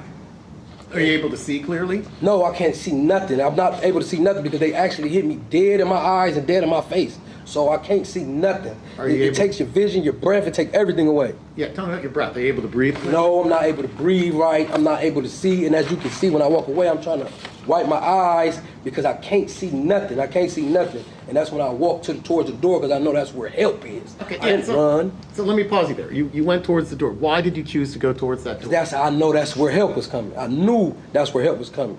And then the white shirts and them, they all know who I am. I've been here almost 6 years. Everybody know me. So I knew, I'm like, if I get to the door, help's gonna come. Okay. Help's gonna come. What's the very next thing that happened? He didn't just put his hand on he pushed me to the point where when my head hit the door, it's metal. I seen stars. And then me having PTSD, been shot, stabbed, I just went fight or flight mode. You know what I'm saying? I just went to fight or flight mode. It wasn't like I intentionally tried to fight. All I know, when he pushed me, he didn't just put his hand there. He physically pushed me into the door and my head smacked the door. I seen stars. So when I seen the stars, I knew like, oh, it's either I fight back or it's gonna be, my life could be taken because I didn't seen it happen before. I didn't seen it, my own eyes. So I saw, you saw in the video, you looks like your arms are swinging at particularly Officer Stickema. Do you remember doing that? No, I don't remember doing that. Okay. So what do you remember about what's going on at that moment? In that moment, I really blacked out. I really blacked out because all I knew, I was like, I had to fight or I'm gonna die. That's the only thing I was thinking in my head. Like, fight back, push, do something, you're gonna die. So that was in my brain because I couldn't see. I didn't even see who I was swinging on or who I was fighting back. All I know was if they get to me and they put me in them cuffs, being that they hit the man down, that they was gonna take advantage of that situation. So I just blacked out and just was swinging and pushing, and it just went, and I didn't know that I had dude in the head. Like, all I know, I felt so many bodies hit me and grab me, so I just grabbed the first person I could feel to keep me up. Because I know if I got on that ground, they was gonna stomp me out. They was just gonna take advantage of the situation, because that's what they do. Okay. Do you remember being hit with closed fists? I remember my eyes closed the whole time, so it wasn't like I was looking at what was going on. I know I was getting hit on the head, hit in the face, with not just fists, I knew it was metal, because I can hear the clink, clink. I can feel the blood running down my face. You know what I'm saying? I can feel them snatching my hair out of my head. I feel it. So let me ask you I'm going to ask you some awkward questions here, but partly from the law here. Let me back up. Did you believe that you were in immediate danger of being subjected to excessive force when you were fighting back? Objection. Overrule. Yes. Okay. Yes, I do. Okay. Here Did comes you self-defense. have a belief that you were in immediate danger of being subjected? Yes. Did you feel you took actions beyond what was necessary to protect yourself until help came? Yes. Yes, you thought. I thought that I needed to protect myself until help come, or it was a chance that I would die. Okay. Did you intend to hurt any of these No, guys? I didn't intend to hurt nobody. I just was trying to like push them away and get them away from me. Did you intend to assault them in any way? No. It was never my intention to assault anyone. What happened next? Well, what happened next is all I remember. I heard somebody screaming my name, and it kind of brought me to like, dang, I'm like, I gotta. So that's when I let him go, because I just gave up, like all the way out. I just gave up. Like, I hear hella people coming in, and then I heard somebody say my name that I recognized. I recognized that person calling my name, and he said, Thomas. He said, Thomas, give me your arm, give me your hand. So I gave all the way up and let him put the cuffs on me. What happened next? Man, they was still hitting me while I was on the ground. I was giving up. They still was hitting me in the head with the mace can. While I was getting the cuffs sprayed, the mace in my eye and face, like literally put it on my face and just sprayed it, like, and held it. And that's when I kept telling them that I couldn't breathe. That's in the video. I was breathing fire. Like, that mace stuff is no joke. No, I wouldn't wish that on my worst enemy. That stuff right there, I know it's not for humans. I know it's not. What happened next? That's when they got me up. They took me to medical. I was telling them that I couldn't breathe. I said my shoulder's out of place. They said they didn't give a F. Like, you assaulted the officers. We don't give a F about you. You know what I'm saying? They didn't even, nothing about my medical care was taken care of. Nothing. They didn't care at all. They didn't care about my health. They were just saying, oh, you assaulted the officers, you needed that. They smacking me on the way to the medical. They don't have that on camera. They smacking me in the head. They, you know what I'm saying, pushing me around. You know what I'm saying, like kicking me, like all type of this stuff is still going on after the fact. It just was ridiculous. Where did they take you after medical? They took me to medical. The lady asked me, was I okay? I told her no. She said, yes, you are, and just wrote that I'm okay. Then they took me to the SHU, and while they taking me to the SHU, that's when they jumped me. See, they ain't telling y'all the truth about the things that they do. Okay, back up a step. What's the SHU? The SHU is the hole. That's the hole, like, where they take you segregation, like if you get into fights, or if you about to ride out, you know what I'm saying? In this situation, that's where everything happens. You go to the SHU. So what is segregation like? Segregation is... No one here knows what it's like. Okay, segregation is you pretty much, you confined to a hole with nothing, no clothes. They give you the food, they spit in it because they feel some type of way. They'll do that. Like, there's no check on them when you go to the hole. It's just, you in a cell 24/7. If they want to give you a shower, they'll give you one. If not, I mean, sometimes it's a shower in a cell. If it work, it work. If it don't, it don't. And I think you started saying, were you assaulted again as you were walking towards? Yes. Who assaulted you? I couldn't see, but all I know I was just getting hit because they felt like, oh, you put your hands on the CO, so they felt like they had to, I want to say, retaliate, because they got me in cuffs, so I really can't do nothing now. I'm in cuffs. So it was like they took me in the side room, because it goes the medical, then it's a side room where there's no cameras or nothing before it goes to the SHU. You know what I'm saying? So they had me in that room abusing me, but they getting away with it because, you know, I'm an inmate. How long did you spend in in segregation? I spent segregation after they jumped on me and put me in a hole. I was rolled out that very next morning around 7:30 in the morning. They rolled me out. Okay, when rolled you out, meaning you got transferred to another institution? Yeah, to a Supermax. Okay. One of the things that we heard about, I'm going to roll back a little bit, was that you had the ability, if you thought they took your property improperly, you had the ability to complain about that, right. Challenge that. What's that process like? Well, you can challenge it right then and there. That's the whole reason why I was asking for a white shirt. Because the white shirt, the supervisor, lieutenant, the captain, and being that I'm known, they would have came and like, well, what's going on, Thomas? You know what I'm saying? And they would have checked the situation right then and there. It wouldn't have went no further. It wouldn't have even went to how it went. I wouldn't have been maced. I would have been nothing. If they would have got the supervisor, the whole situation would have been dead. Okay, but let me back up. But there is a process in place, right? If the supervisor couldn't come for one reason or another, you could fill out some paperwork. You could fill out the paperwork about what they took, and they will look at the items of what they took, and they will say, well, if it's altered, they'll show you that it's altered. They'll take pictures. You know what I'm saying? And if it's not yours, if they find the title, if you have no title, which they will look in your room, look in your cell. If you don't have no title, everything is put on display. Like they take pictures like, well, look, this is the fan, these the pillows. Well, okay, these altered, these not. You know what I'm saying? Because I did have quite a few. So they would have told you which ones was altered or which ones was bought through the fundraisers. Because the institution don't. Archer, is that the term you're using? Huh? What did you use the term, archer? Altered. If it was altered or not, they would tell you. Like you would have the evidence in your face for them to see it. Like if it's altered, they will show you and tell you where it's altered at. Well, it's altered right here. You know what I'm saying? This is why you can't get it or you can't have it. They won't just go off of what the CO say. How long does that process take? That process take a couple of days, depending on how quick they get your write-up. The write-up, you have to get wrote up, and within 24 hours, you have to sign the write-up. So within that 24 hours to 48 hours, that's the time frame they usually look at the items and let you know, like, look, this is altered. You can't get it. And they will show it, have pictures, because that's what they usually do, take pictures, and they'll take pictures and have it as evidence. It's showing you, like, well, look at it, bro. You know this is altered. And is that a fair process? It's a fair process.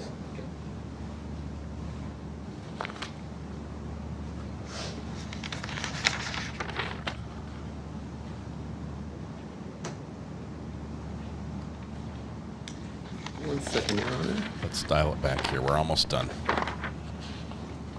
We're almost across. I think that might be his mom back there in the gallery rocking. She's gotten emotional every time he describes getting okay, I have no other questions. Ms. Tranter, you may inquire. Your Honor, maybe we approach. Sure. The prosecution's really mad. The prosecution made a bunch of objections there, and pretty much everything was overruled, and the judge let everything in. I'm not sure if it was just curiosity on his part, but he nearly testified in the narrative and got basically everything he wanted in, including the testimony of retaliation beatings after he came back from medical and before he was put in the hole. No, she's very young. This should not be allowed.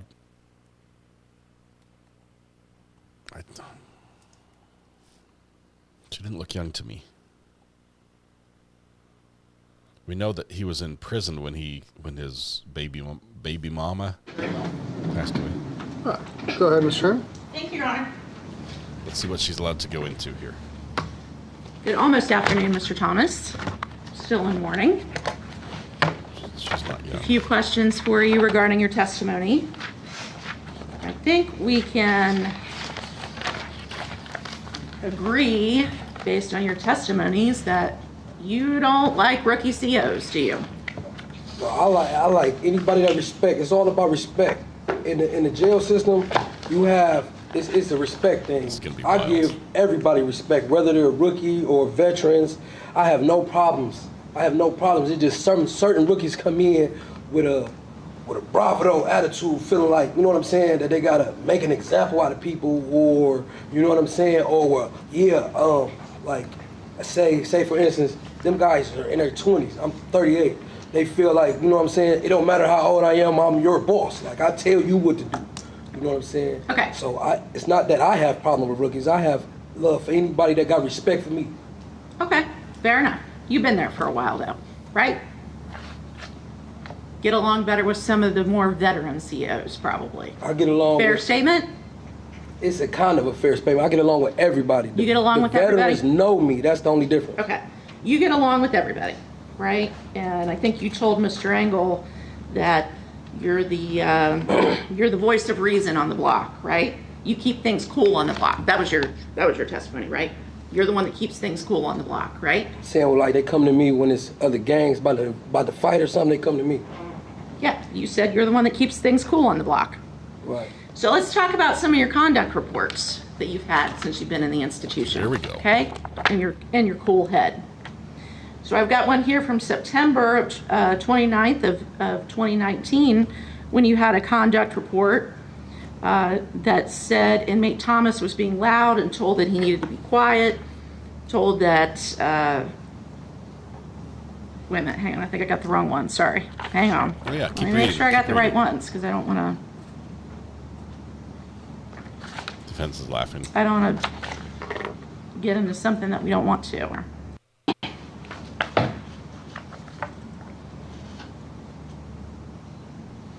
Apparently you were just loud.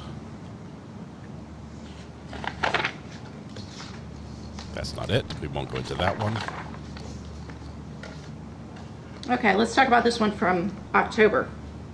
October 17th of 2019, when you were seen hitting an inmate in the head, knocking him down the aisle. Inmate Thomas punches that other inmate in the head and face 2 or more times, knocking him on his back. At the time, Thomas proceeded to kick that inmate in the face 3 times. Is that being cool, keeping things cool on the block? That's another inmate, and it was a situation where he stole from me. See, Okay, I mean, but you're not denying that conduct report, right? I'm not denying it. Can he answer the question, Your Honor? I'm going to overrule the objection. Go ahead and ask your next question, Mr. Okay, you're not denying that, right? No. Okay. And let's see. We've got another conduct report from March the 1st of 2020. On that date, there was another inmate who had alerted a CO that he was assaulted in the day room by you. Camera footage was reviewed, and you were observed on camera approaching this other inmate as he was sitting on a bench in the day room and began delivering closed fist strikes to the back of his head, knocking him off the bench.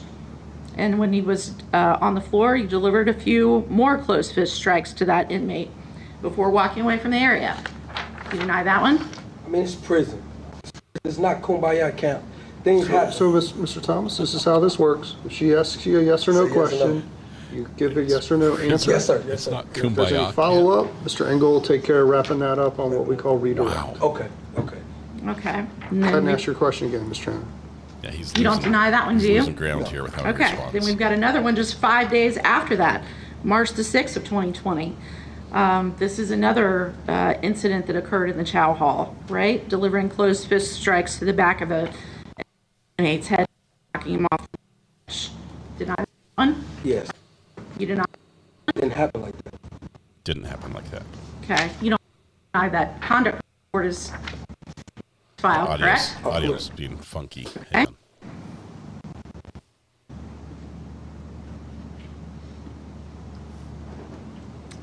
on. Here's another one, May the 17th of 2020.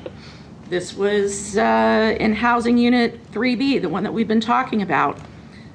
You were observed engaged in another fight with an inmate on the left side of the day room. Officers had to deploy a short burst of OC to break up the fight. Deny that one? No. Okay.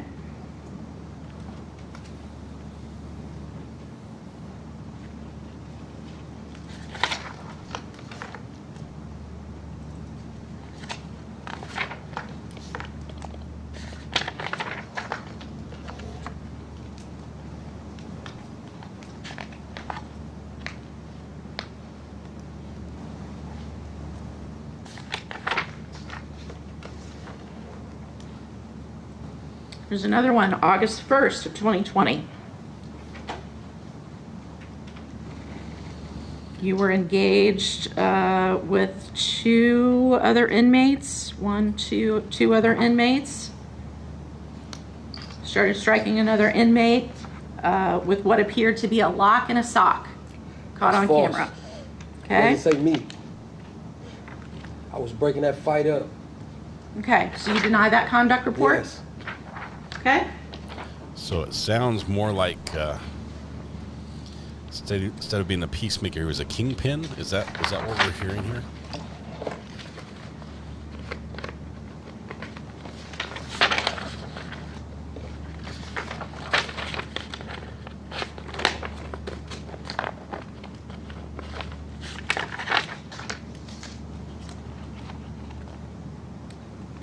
October the 24th, 2022. Inmate Thomas was walking on the top left range. He threw multiple fist strikes to the head and face of another incarcerated person. Deny that one? No. Yep, that one happened.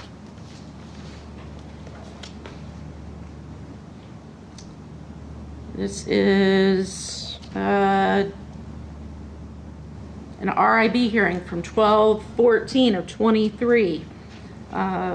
You were engaged in a cell fight involving five total, 4 other inmates. Looks like that one was overturned. Deny that one? Yeah, because that was it was a false statement. Nobody was hurt, nobody fought. We was in there, but they said it was a fight. Nobody was hurt. Okay, so you deny that one as well? There wasn't a fight. Okay, but we can agree that there have been multiple instances since you've been in prison where you haven't been exactly the cool head on the block. With inmates, not with COs. With inmates? Yeah, with inmates, other inmates. With inmates, gotcha. All right, so let's talk about these infamous pillows. You have those receipts to show from the fundraisers here today, right? I'm in OSP, they destroyed everything when I left WCI. Oh, okay, so you had them when you were at WCI? Yes, ma'am. Okay, but you don't have them now because the prison destroyed them? Everything that I own. I have nothing. When I got transferred, they didn't give me nothing that I had. Okay. All right, that's fair. No, it's not fair. The properties, he owns that. That was his. You can't just destroy his property. Let's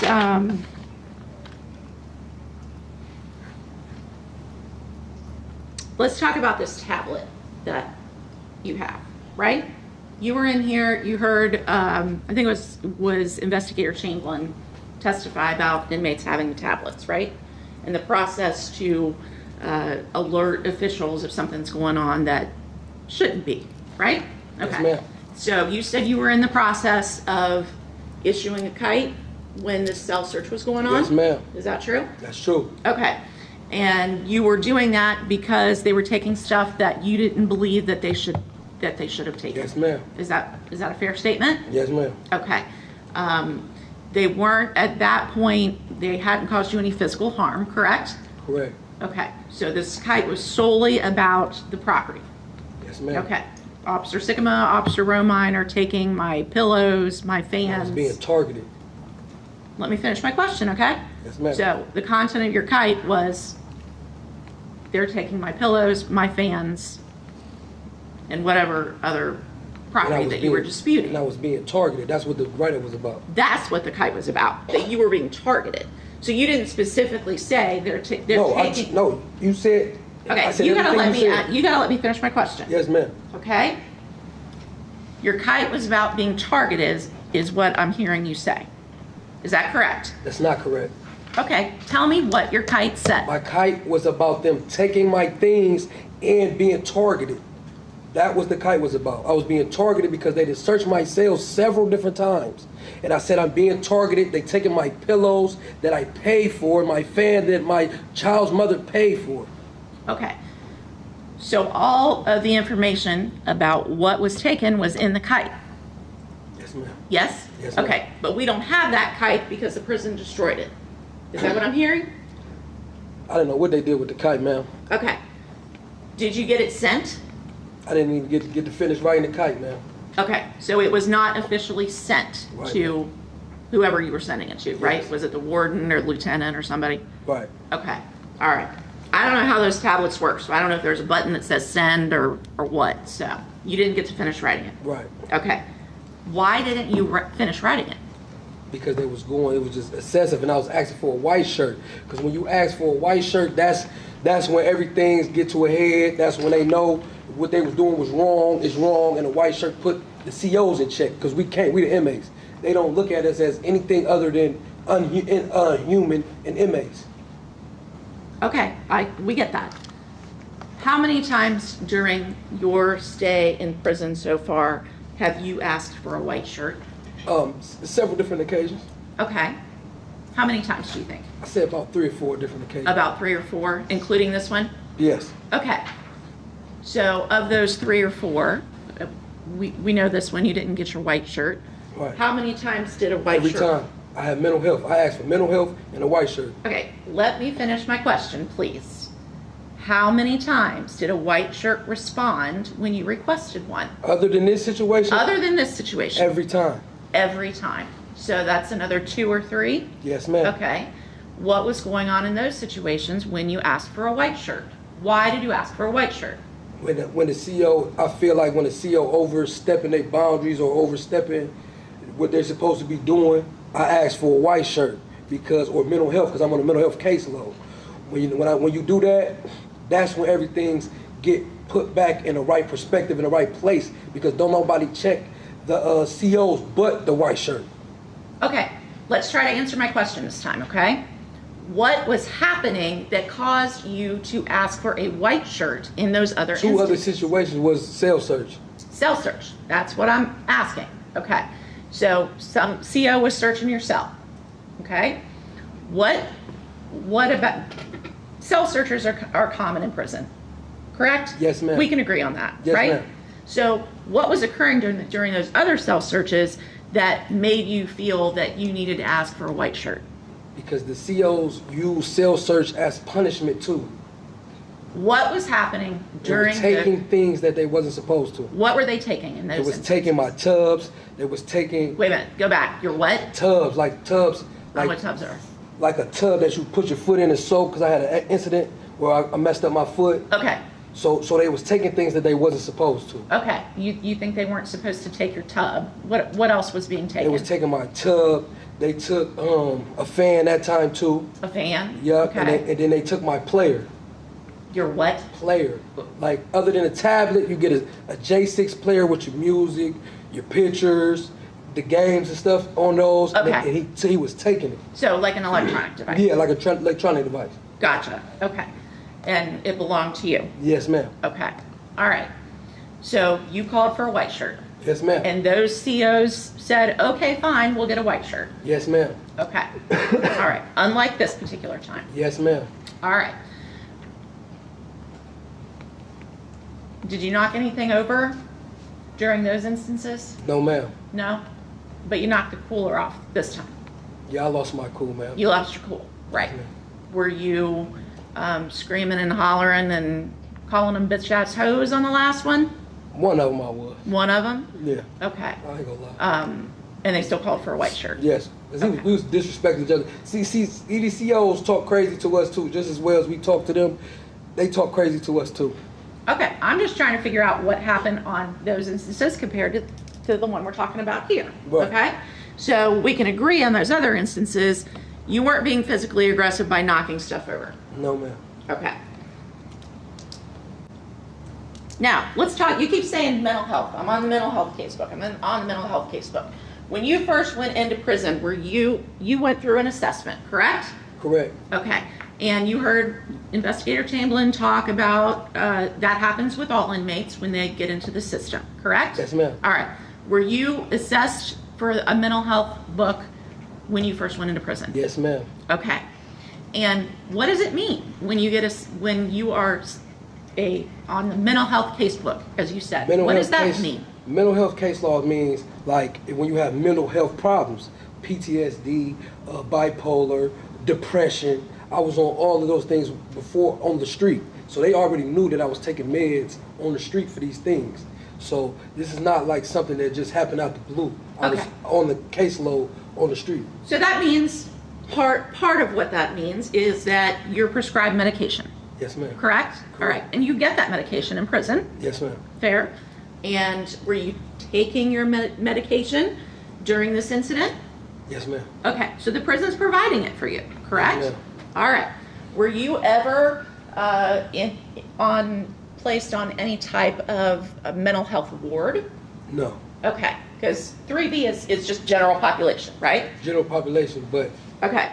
So there are mental health blocks in prison, correct?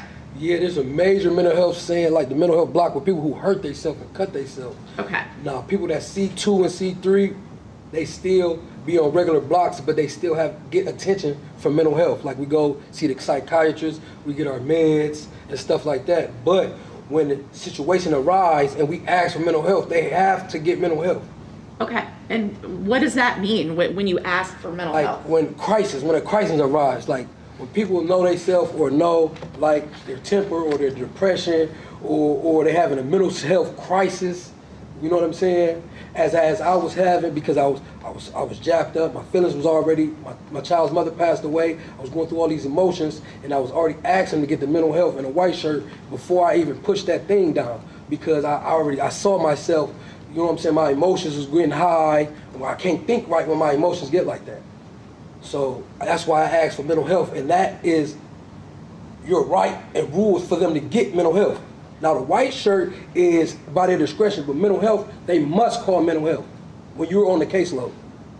Okay, what I'm trying to ask you, thank you for that answer, is when you ask for mental health, as what you're saying, what happens next? Is there a certain, please let me finish my answer. This will go a lot quicker if you let me ask my question, okay? Is there a certain person within the prison that responds or is supposed to respond when you ask for mental health? Yes, ma'am. Okay, who is that person? The CO calls the mental health. They're located next to where the nurses are. Okay, so it's some medical professional. Is that fair to say? Yes, ma'am. Okay, and are they supposed to be in the prison 24/7? Yes, ma'am. They have shifts. Okay. Thank you for that. A lot of this, myself included, we don't understand. So we need a little clarification. That's Yes, all ma'am. I'm trying to do. Okay? So you were fine at the beginning. And by fine, I mean you weren't being aggressive towards the COs. We've seen the video, you were leaning on the table, working on your kite to get that sent, right? Yes, ma'am. Okay. And you're telling us today that it's this pillow that triggered you. The pillows and the fan. Yes, ma'am. Okay. Now, I've watched that video multiple times. I don't hear you complaining about the pillows. You didn't complain about the pillows. You were focused on the fan in those videos. Look at the fence eyebrows. Fair to say? That's not fair to say. You heard me say on the video is y'all petty. Why is y'all taking pillows that people are buying, family members are buying? Okay. That started the agitation. Okay. We'll let the jury watch it. Maybe I missed it. You did. Very possible. It's on there. I heard Okay? it. But you Yes, were ma'am. very focused on the fans. I was focusing on both, ma'am. Okay. All right. So tell me about the fans. Why didn't they have covers on them? One didn't have covers on them because it pops on and off, and at night, when the cover's on, you can't feel it. We don't have AC. It's like if it's 80 degrees outside, it's 100 or something in the cell. So we take the fans off at night. We take the cap off because it's a cap. It pops off. We take the cap off so we can feel it, so we can feel the air. So you took it off so you get more airflow. Right. Is that fair? That's fair. Okay. All right. What are those fan blades made out of? Plastic. Plastic? Okay. All right. So you admit you altered the fan. You took the fan cover off. Right. Okay. That's not altering. That's taking. You can put it, pop it right back on. Okay. Well, we're not going to quibble about definitions, but you admit you took the cover off, right? Yes, ma'am. Okay. But here's my definition. Oh my God.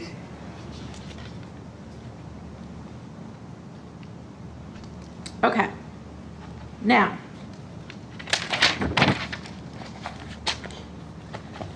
you went through an RIB hearing on this, right? Yes, ma'am. Okay, and you were asked to make a statement, right? Yes, ma'am. Okay, and I think you said you pled not guilty to all the charges except physical resistance. Oh, I said I was not guilty. Okay, I can take, you can, I've got it here, I can show you if you want to refresh your memory. I'm not sure if you can approach. Judge, don't let her. This could be bad. Let's see. It's this one probably. Can you approach, Your Honor? You may.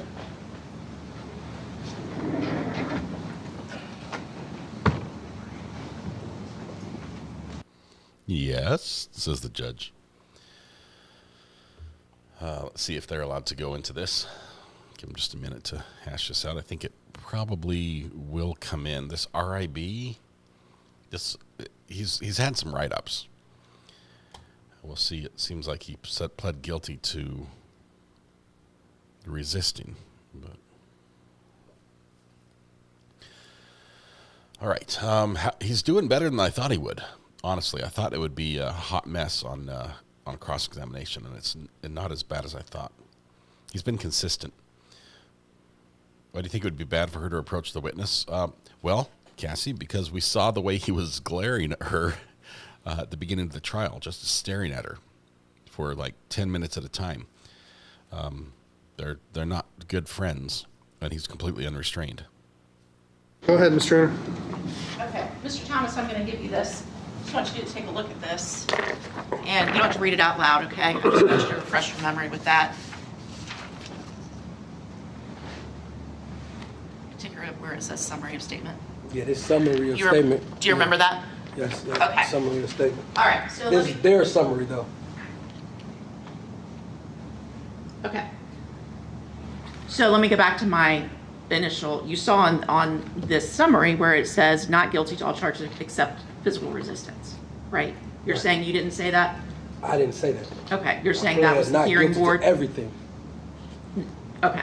So that is not your statement, it's your testimony. That's summary of everything that happened.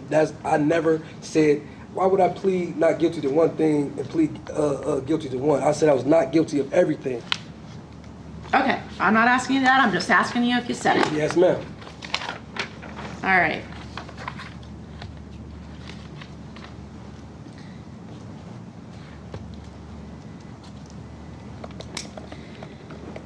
All right. So let's get to the incident at hand. All right.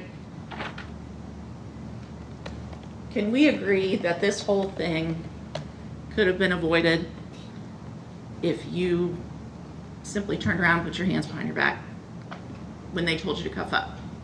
No, because people have got hurt and killed in that situation like that. So that's why I asked for a white shirt.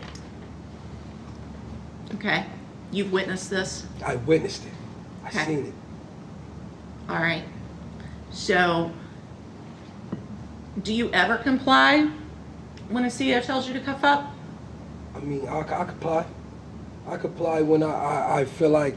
Remember, Mr. Thomas? Huh? Yes or no questions? Yes or no? Yes or no answers. Okay. Yes. You do comply? I comply. Okay. But you didn't this time? No, ma'am. Okay. But we can agree, aside setting your hypothetical that people get killed in situations like this, let's set that aside. We can agree that you simply, well, actually, if you had just simply finished your kite, sent it off to the warden, sent it off to the lieutenant, let them search your cell, all of this could have been avoided, correct? Correct. Okay. You could have, and you were entitled to have a decision on that within 7 days. We've heard testimony from Investigator Chamberlain as to that, correct? Yes, ma'am. All right. So there are proper channels to go through, right? Yes, ma'am. And we can agree that even if you got upset and you were frustrated, obviously, had you just simply turned around, put your hands behind your back, this whole thing could have been avoided, correct? No. No? I don't agree with that. Setting aside your theory that you could have been killed. I don't agree with that. You don't agree with No. that? Okay. So you disagree that if you had simply done what the officers told you to do, you think this situation still would have occurred? Ma'am, they have maced people in cuffs all the time. I've been Answer maced. my question. Is your testimony that your belief is that had you turned around and put your hands behind your back, complied, and cuffed up, this situation still would have occurred? It was your belief. Not all the way it have it occurred, but it still might have a chance to occur, ma'am. He ends it with ma'am.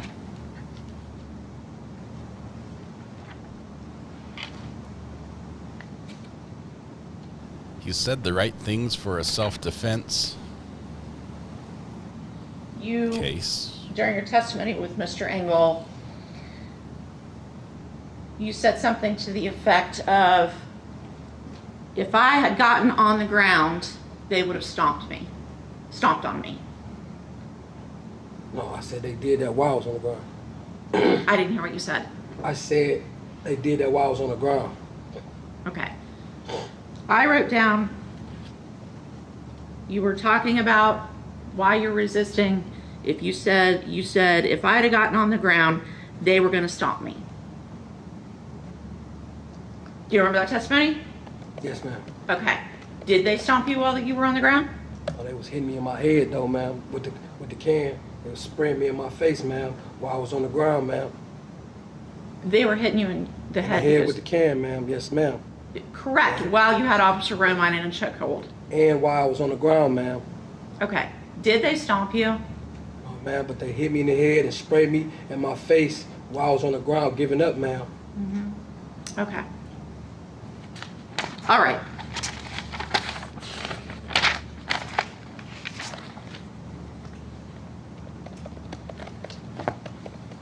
The next day, after this happened, you met with Sergeant Klontz, right? Yes, ma'am. Investigator Klontz. Yes, ma'am. Okay. And you had an opportunity to talk to him, right? Yes, ma'am. Did you tell Officer Klontz the morning after, because I think you met in the morning before you shipped out, right? Yes, ma'am. Okay. So it was in the morning, so maybe Fifth 12, Amendment 13 issue, hours right? after this incident, very fresh in your mind. Yes, ma'am. Okay. Well, let me ask you this. Did you know who he was? Your Honor. I know he was the Ohio. Hold on just a second. Counsel approach. I think this is getting close to a Fifth Amendment. He has the right to remain silent. He doesn't have to say anything to an investigator. And her saying, "Did you tell him anything, or did you say anything?" That encroaches on his. She can't paint him exercising one of his rights as a bad thing, right? Well, you didn't say it then. Well, you had the right not to. That's not a bad thing. You can choose whether or not to do that. Let's see how the judge rules on this. If she approaches it from the right angle, I think she can get some of this in, but I can definitely see the concern that the defense attorney has on this one.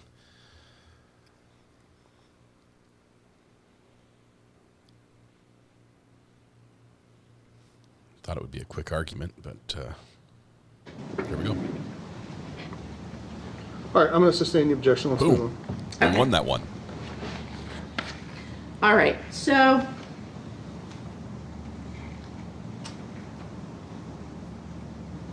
your testimony with Mr. Engel is that you're pretty well known in the prison.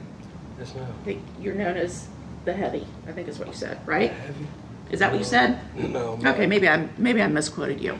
But you've got a reputation in the prison, right? Yes, ma'am. Okay. You thought you were entitled to special treatment in the prison, didn't you? No, ma'am. No? I was entitled to my right. I didn't hear you. I was entitled to my rights to ask for a white shirt and mental health, ma'am. Okay. And you didn't get what you wanted, right? It's not about what I wanted. That's my right to ask for a white shirt and a mental health. You asked for a white shirt and mental health. Yes, ma'am.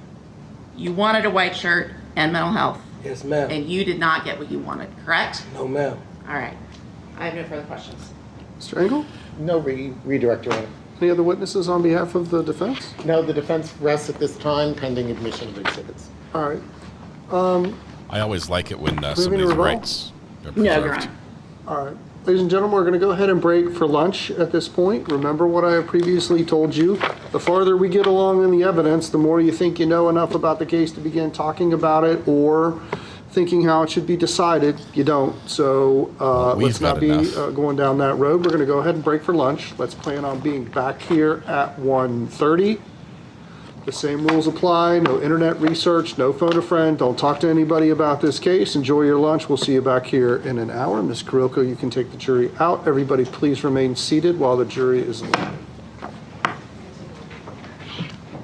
Okay, here we go. We've got, is Mr. Thomas guilty as charged? Always, because there's a presumption of innocence, we put no first, so poll's going up right now.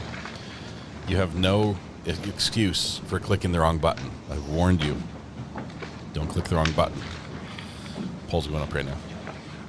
Is Mr. Thomas guilty as charged? Wow. All right, we are on the record outside the presence of the jury. Mr. Thomas, you can return to counsel table. Deputy, you can go ahead and, Mr. Engel, we all right if they put the leg shackles back on while we're talking about other stuff? Yeah, that's fine, Your Honor. Okay. I assume that you wanted to renew your Rule 29 motion? Yes, Your Honor. All right, any argument on that? Nothing. I know the court knows. All right, that will be denied. We have no rebuttal. Are we ready to talk about first stipulations and then exhibits, or do we want to talk about exhibits first? Court's pleasure. All right, let's go through exhibits first. Okay. So I think my initial list is pretty much the same. I've got on a flash drive, I have 1, 2, 3, and 4, which is surveillance, Romine body camera, Sycamore body camera, Blythe body camera. 5A and B are the photos of Sycamore, 6A and B are the photos of Romine, 7 is the medical records, and 8 is the contraband policy under the OIC. I think we've stipulated all that, so no objection. Yeah. All right, so 1 through 8 will be admitted. And then we have defense exhibits, Yeah, which I don't have a list of. Yeah, defense exhibits are A, the search policy, B, the personal property policy, C, the use of force policy, D,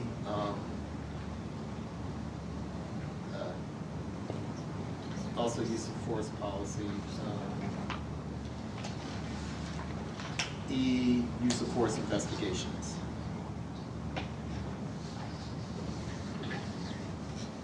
Any objections to A, B, C, D, or E? No objection.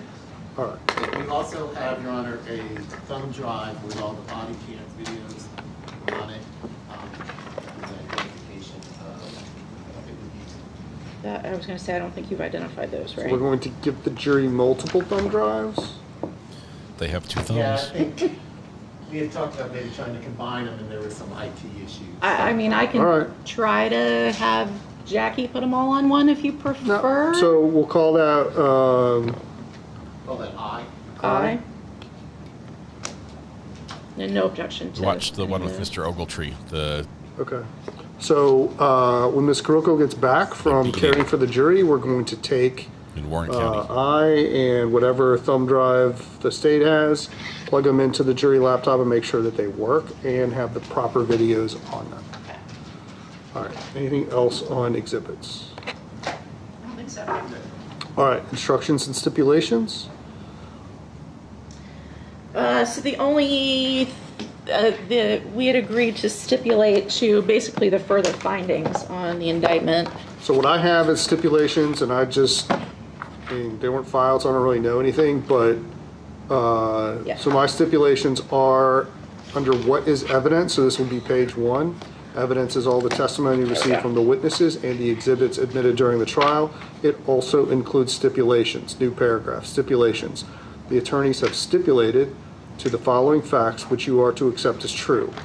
Number 1, this incident occurred at the Warren Correctional Institution which is located in Warren County, Ohio.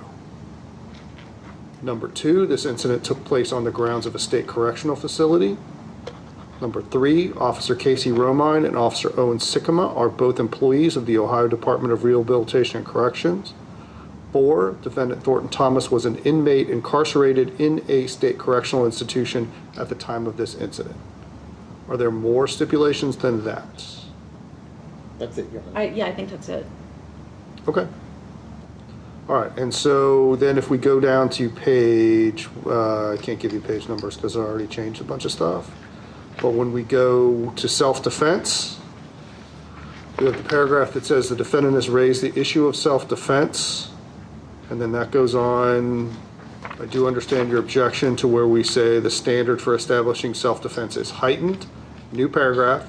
Ohio law imposes upon a corrections officer a duty of reasonable care to provide for the health, care, and well-being of an inmate. And then the next paragraph is a corrections officer is permitted to use reasonable force to control an inmate, blah, blah, blah. Blah, blah, blah. Other than the objection that has already been made, anything additional from the state? No, sir. Or from the defense? No, Your Honor. Anything else on the instructions? Nothing from defense. I don't believe so. All right, well, I will not put these into final form yet. And then first thing that we will do, if you hang around for a couple of minutes, we will print these and give you a copy. They will say revised draft on them. Like really, not just written in by me this time. It'll really say it. Let's put final revision. So if you hang around for a second, I'll get you copies of the final revision. And how long do we need for closings? 20 minutes. Half hour? I can Minutes, half hour? Okay, so 30 minutes for closing. What else, if anything? Nothing for me. No, we can just have a little time to prepare for those. What's that? If we can just have a little time to prepare for closings. That's lunch. I mean, the jury's coming back at 1:30. You need more time than that? I don't. Whatever the court tells me to do, I'll do it.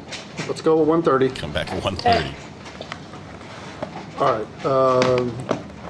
Somebody printed the instructions, so they're coming out now. All right, we're in recess. Ms. Krugo? All right. It's lunchtime. We get 55 minutes for lunch. He wants more time. Yeah, he needs to prepare. I think the best thing he can do is for defense is to hammer that self-defense angle. Hopefully there are some jury instructions that can help him that way. As far as the prosecutor, the video. Hammer the video.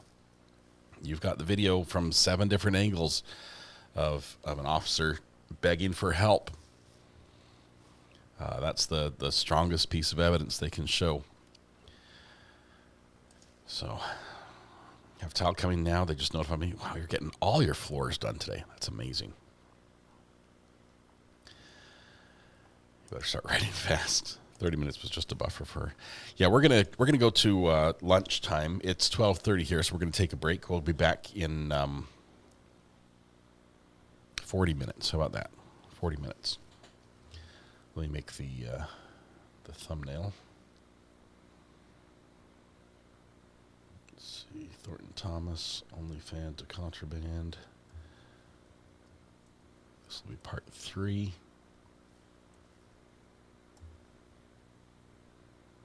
Haven't made a thumbnail yet, but we're coming back when? They're coming back at 1:30. Let's do 1:25. How about that? That gives you a little bit more time to enjoy your lunch together if you are eating with somebody else, or by yourself if you're not. Either way, enjoy it. Need to find something to eat. We'll be back in a little bit. All right, this trial has really grown on me. I'm intrigued by it as we see everyone leaving the courtroom. We're going to keep watching. I know that the Daisy trial is resuming. Once this one ends, we're going to play catch up on the Daisy trial.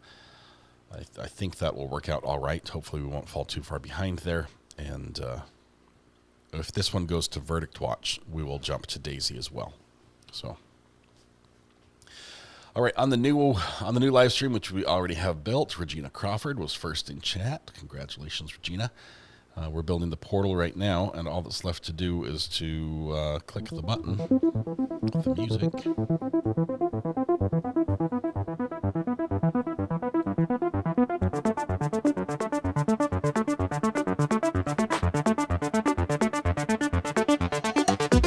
There we go. All right. We're all set up. We're all good to go. As they go to lunch, we're going to go to lunch as well. Portal Buddies Unite. You land on the other side. Do click the like button. That helps a ton. And it's easiest to do before we start as well, so there's no excuse. If you get there early, click the like button. You're good to go. All right. Courtroom's emptying out there. It's time for me to go find some lunch here as well. Adam Nusky, welcome. Good to have you here. Where are you at, my friend?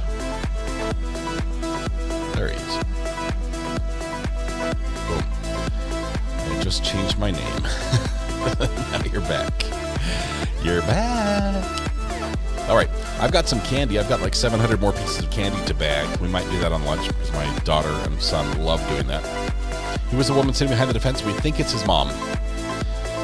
That's it. Tonight when you go home, please hug the people you love. Smile at someone, make their day just a little bit better. And please stay safe. Do we go live again in about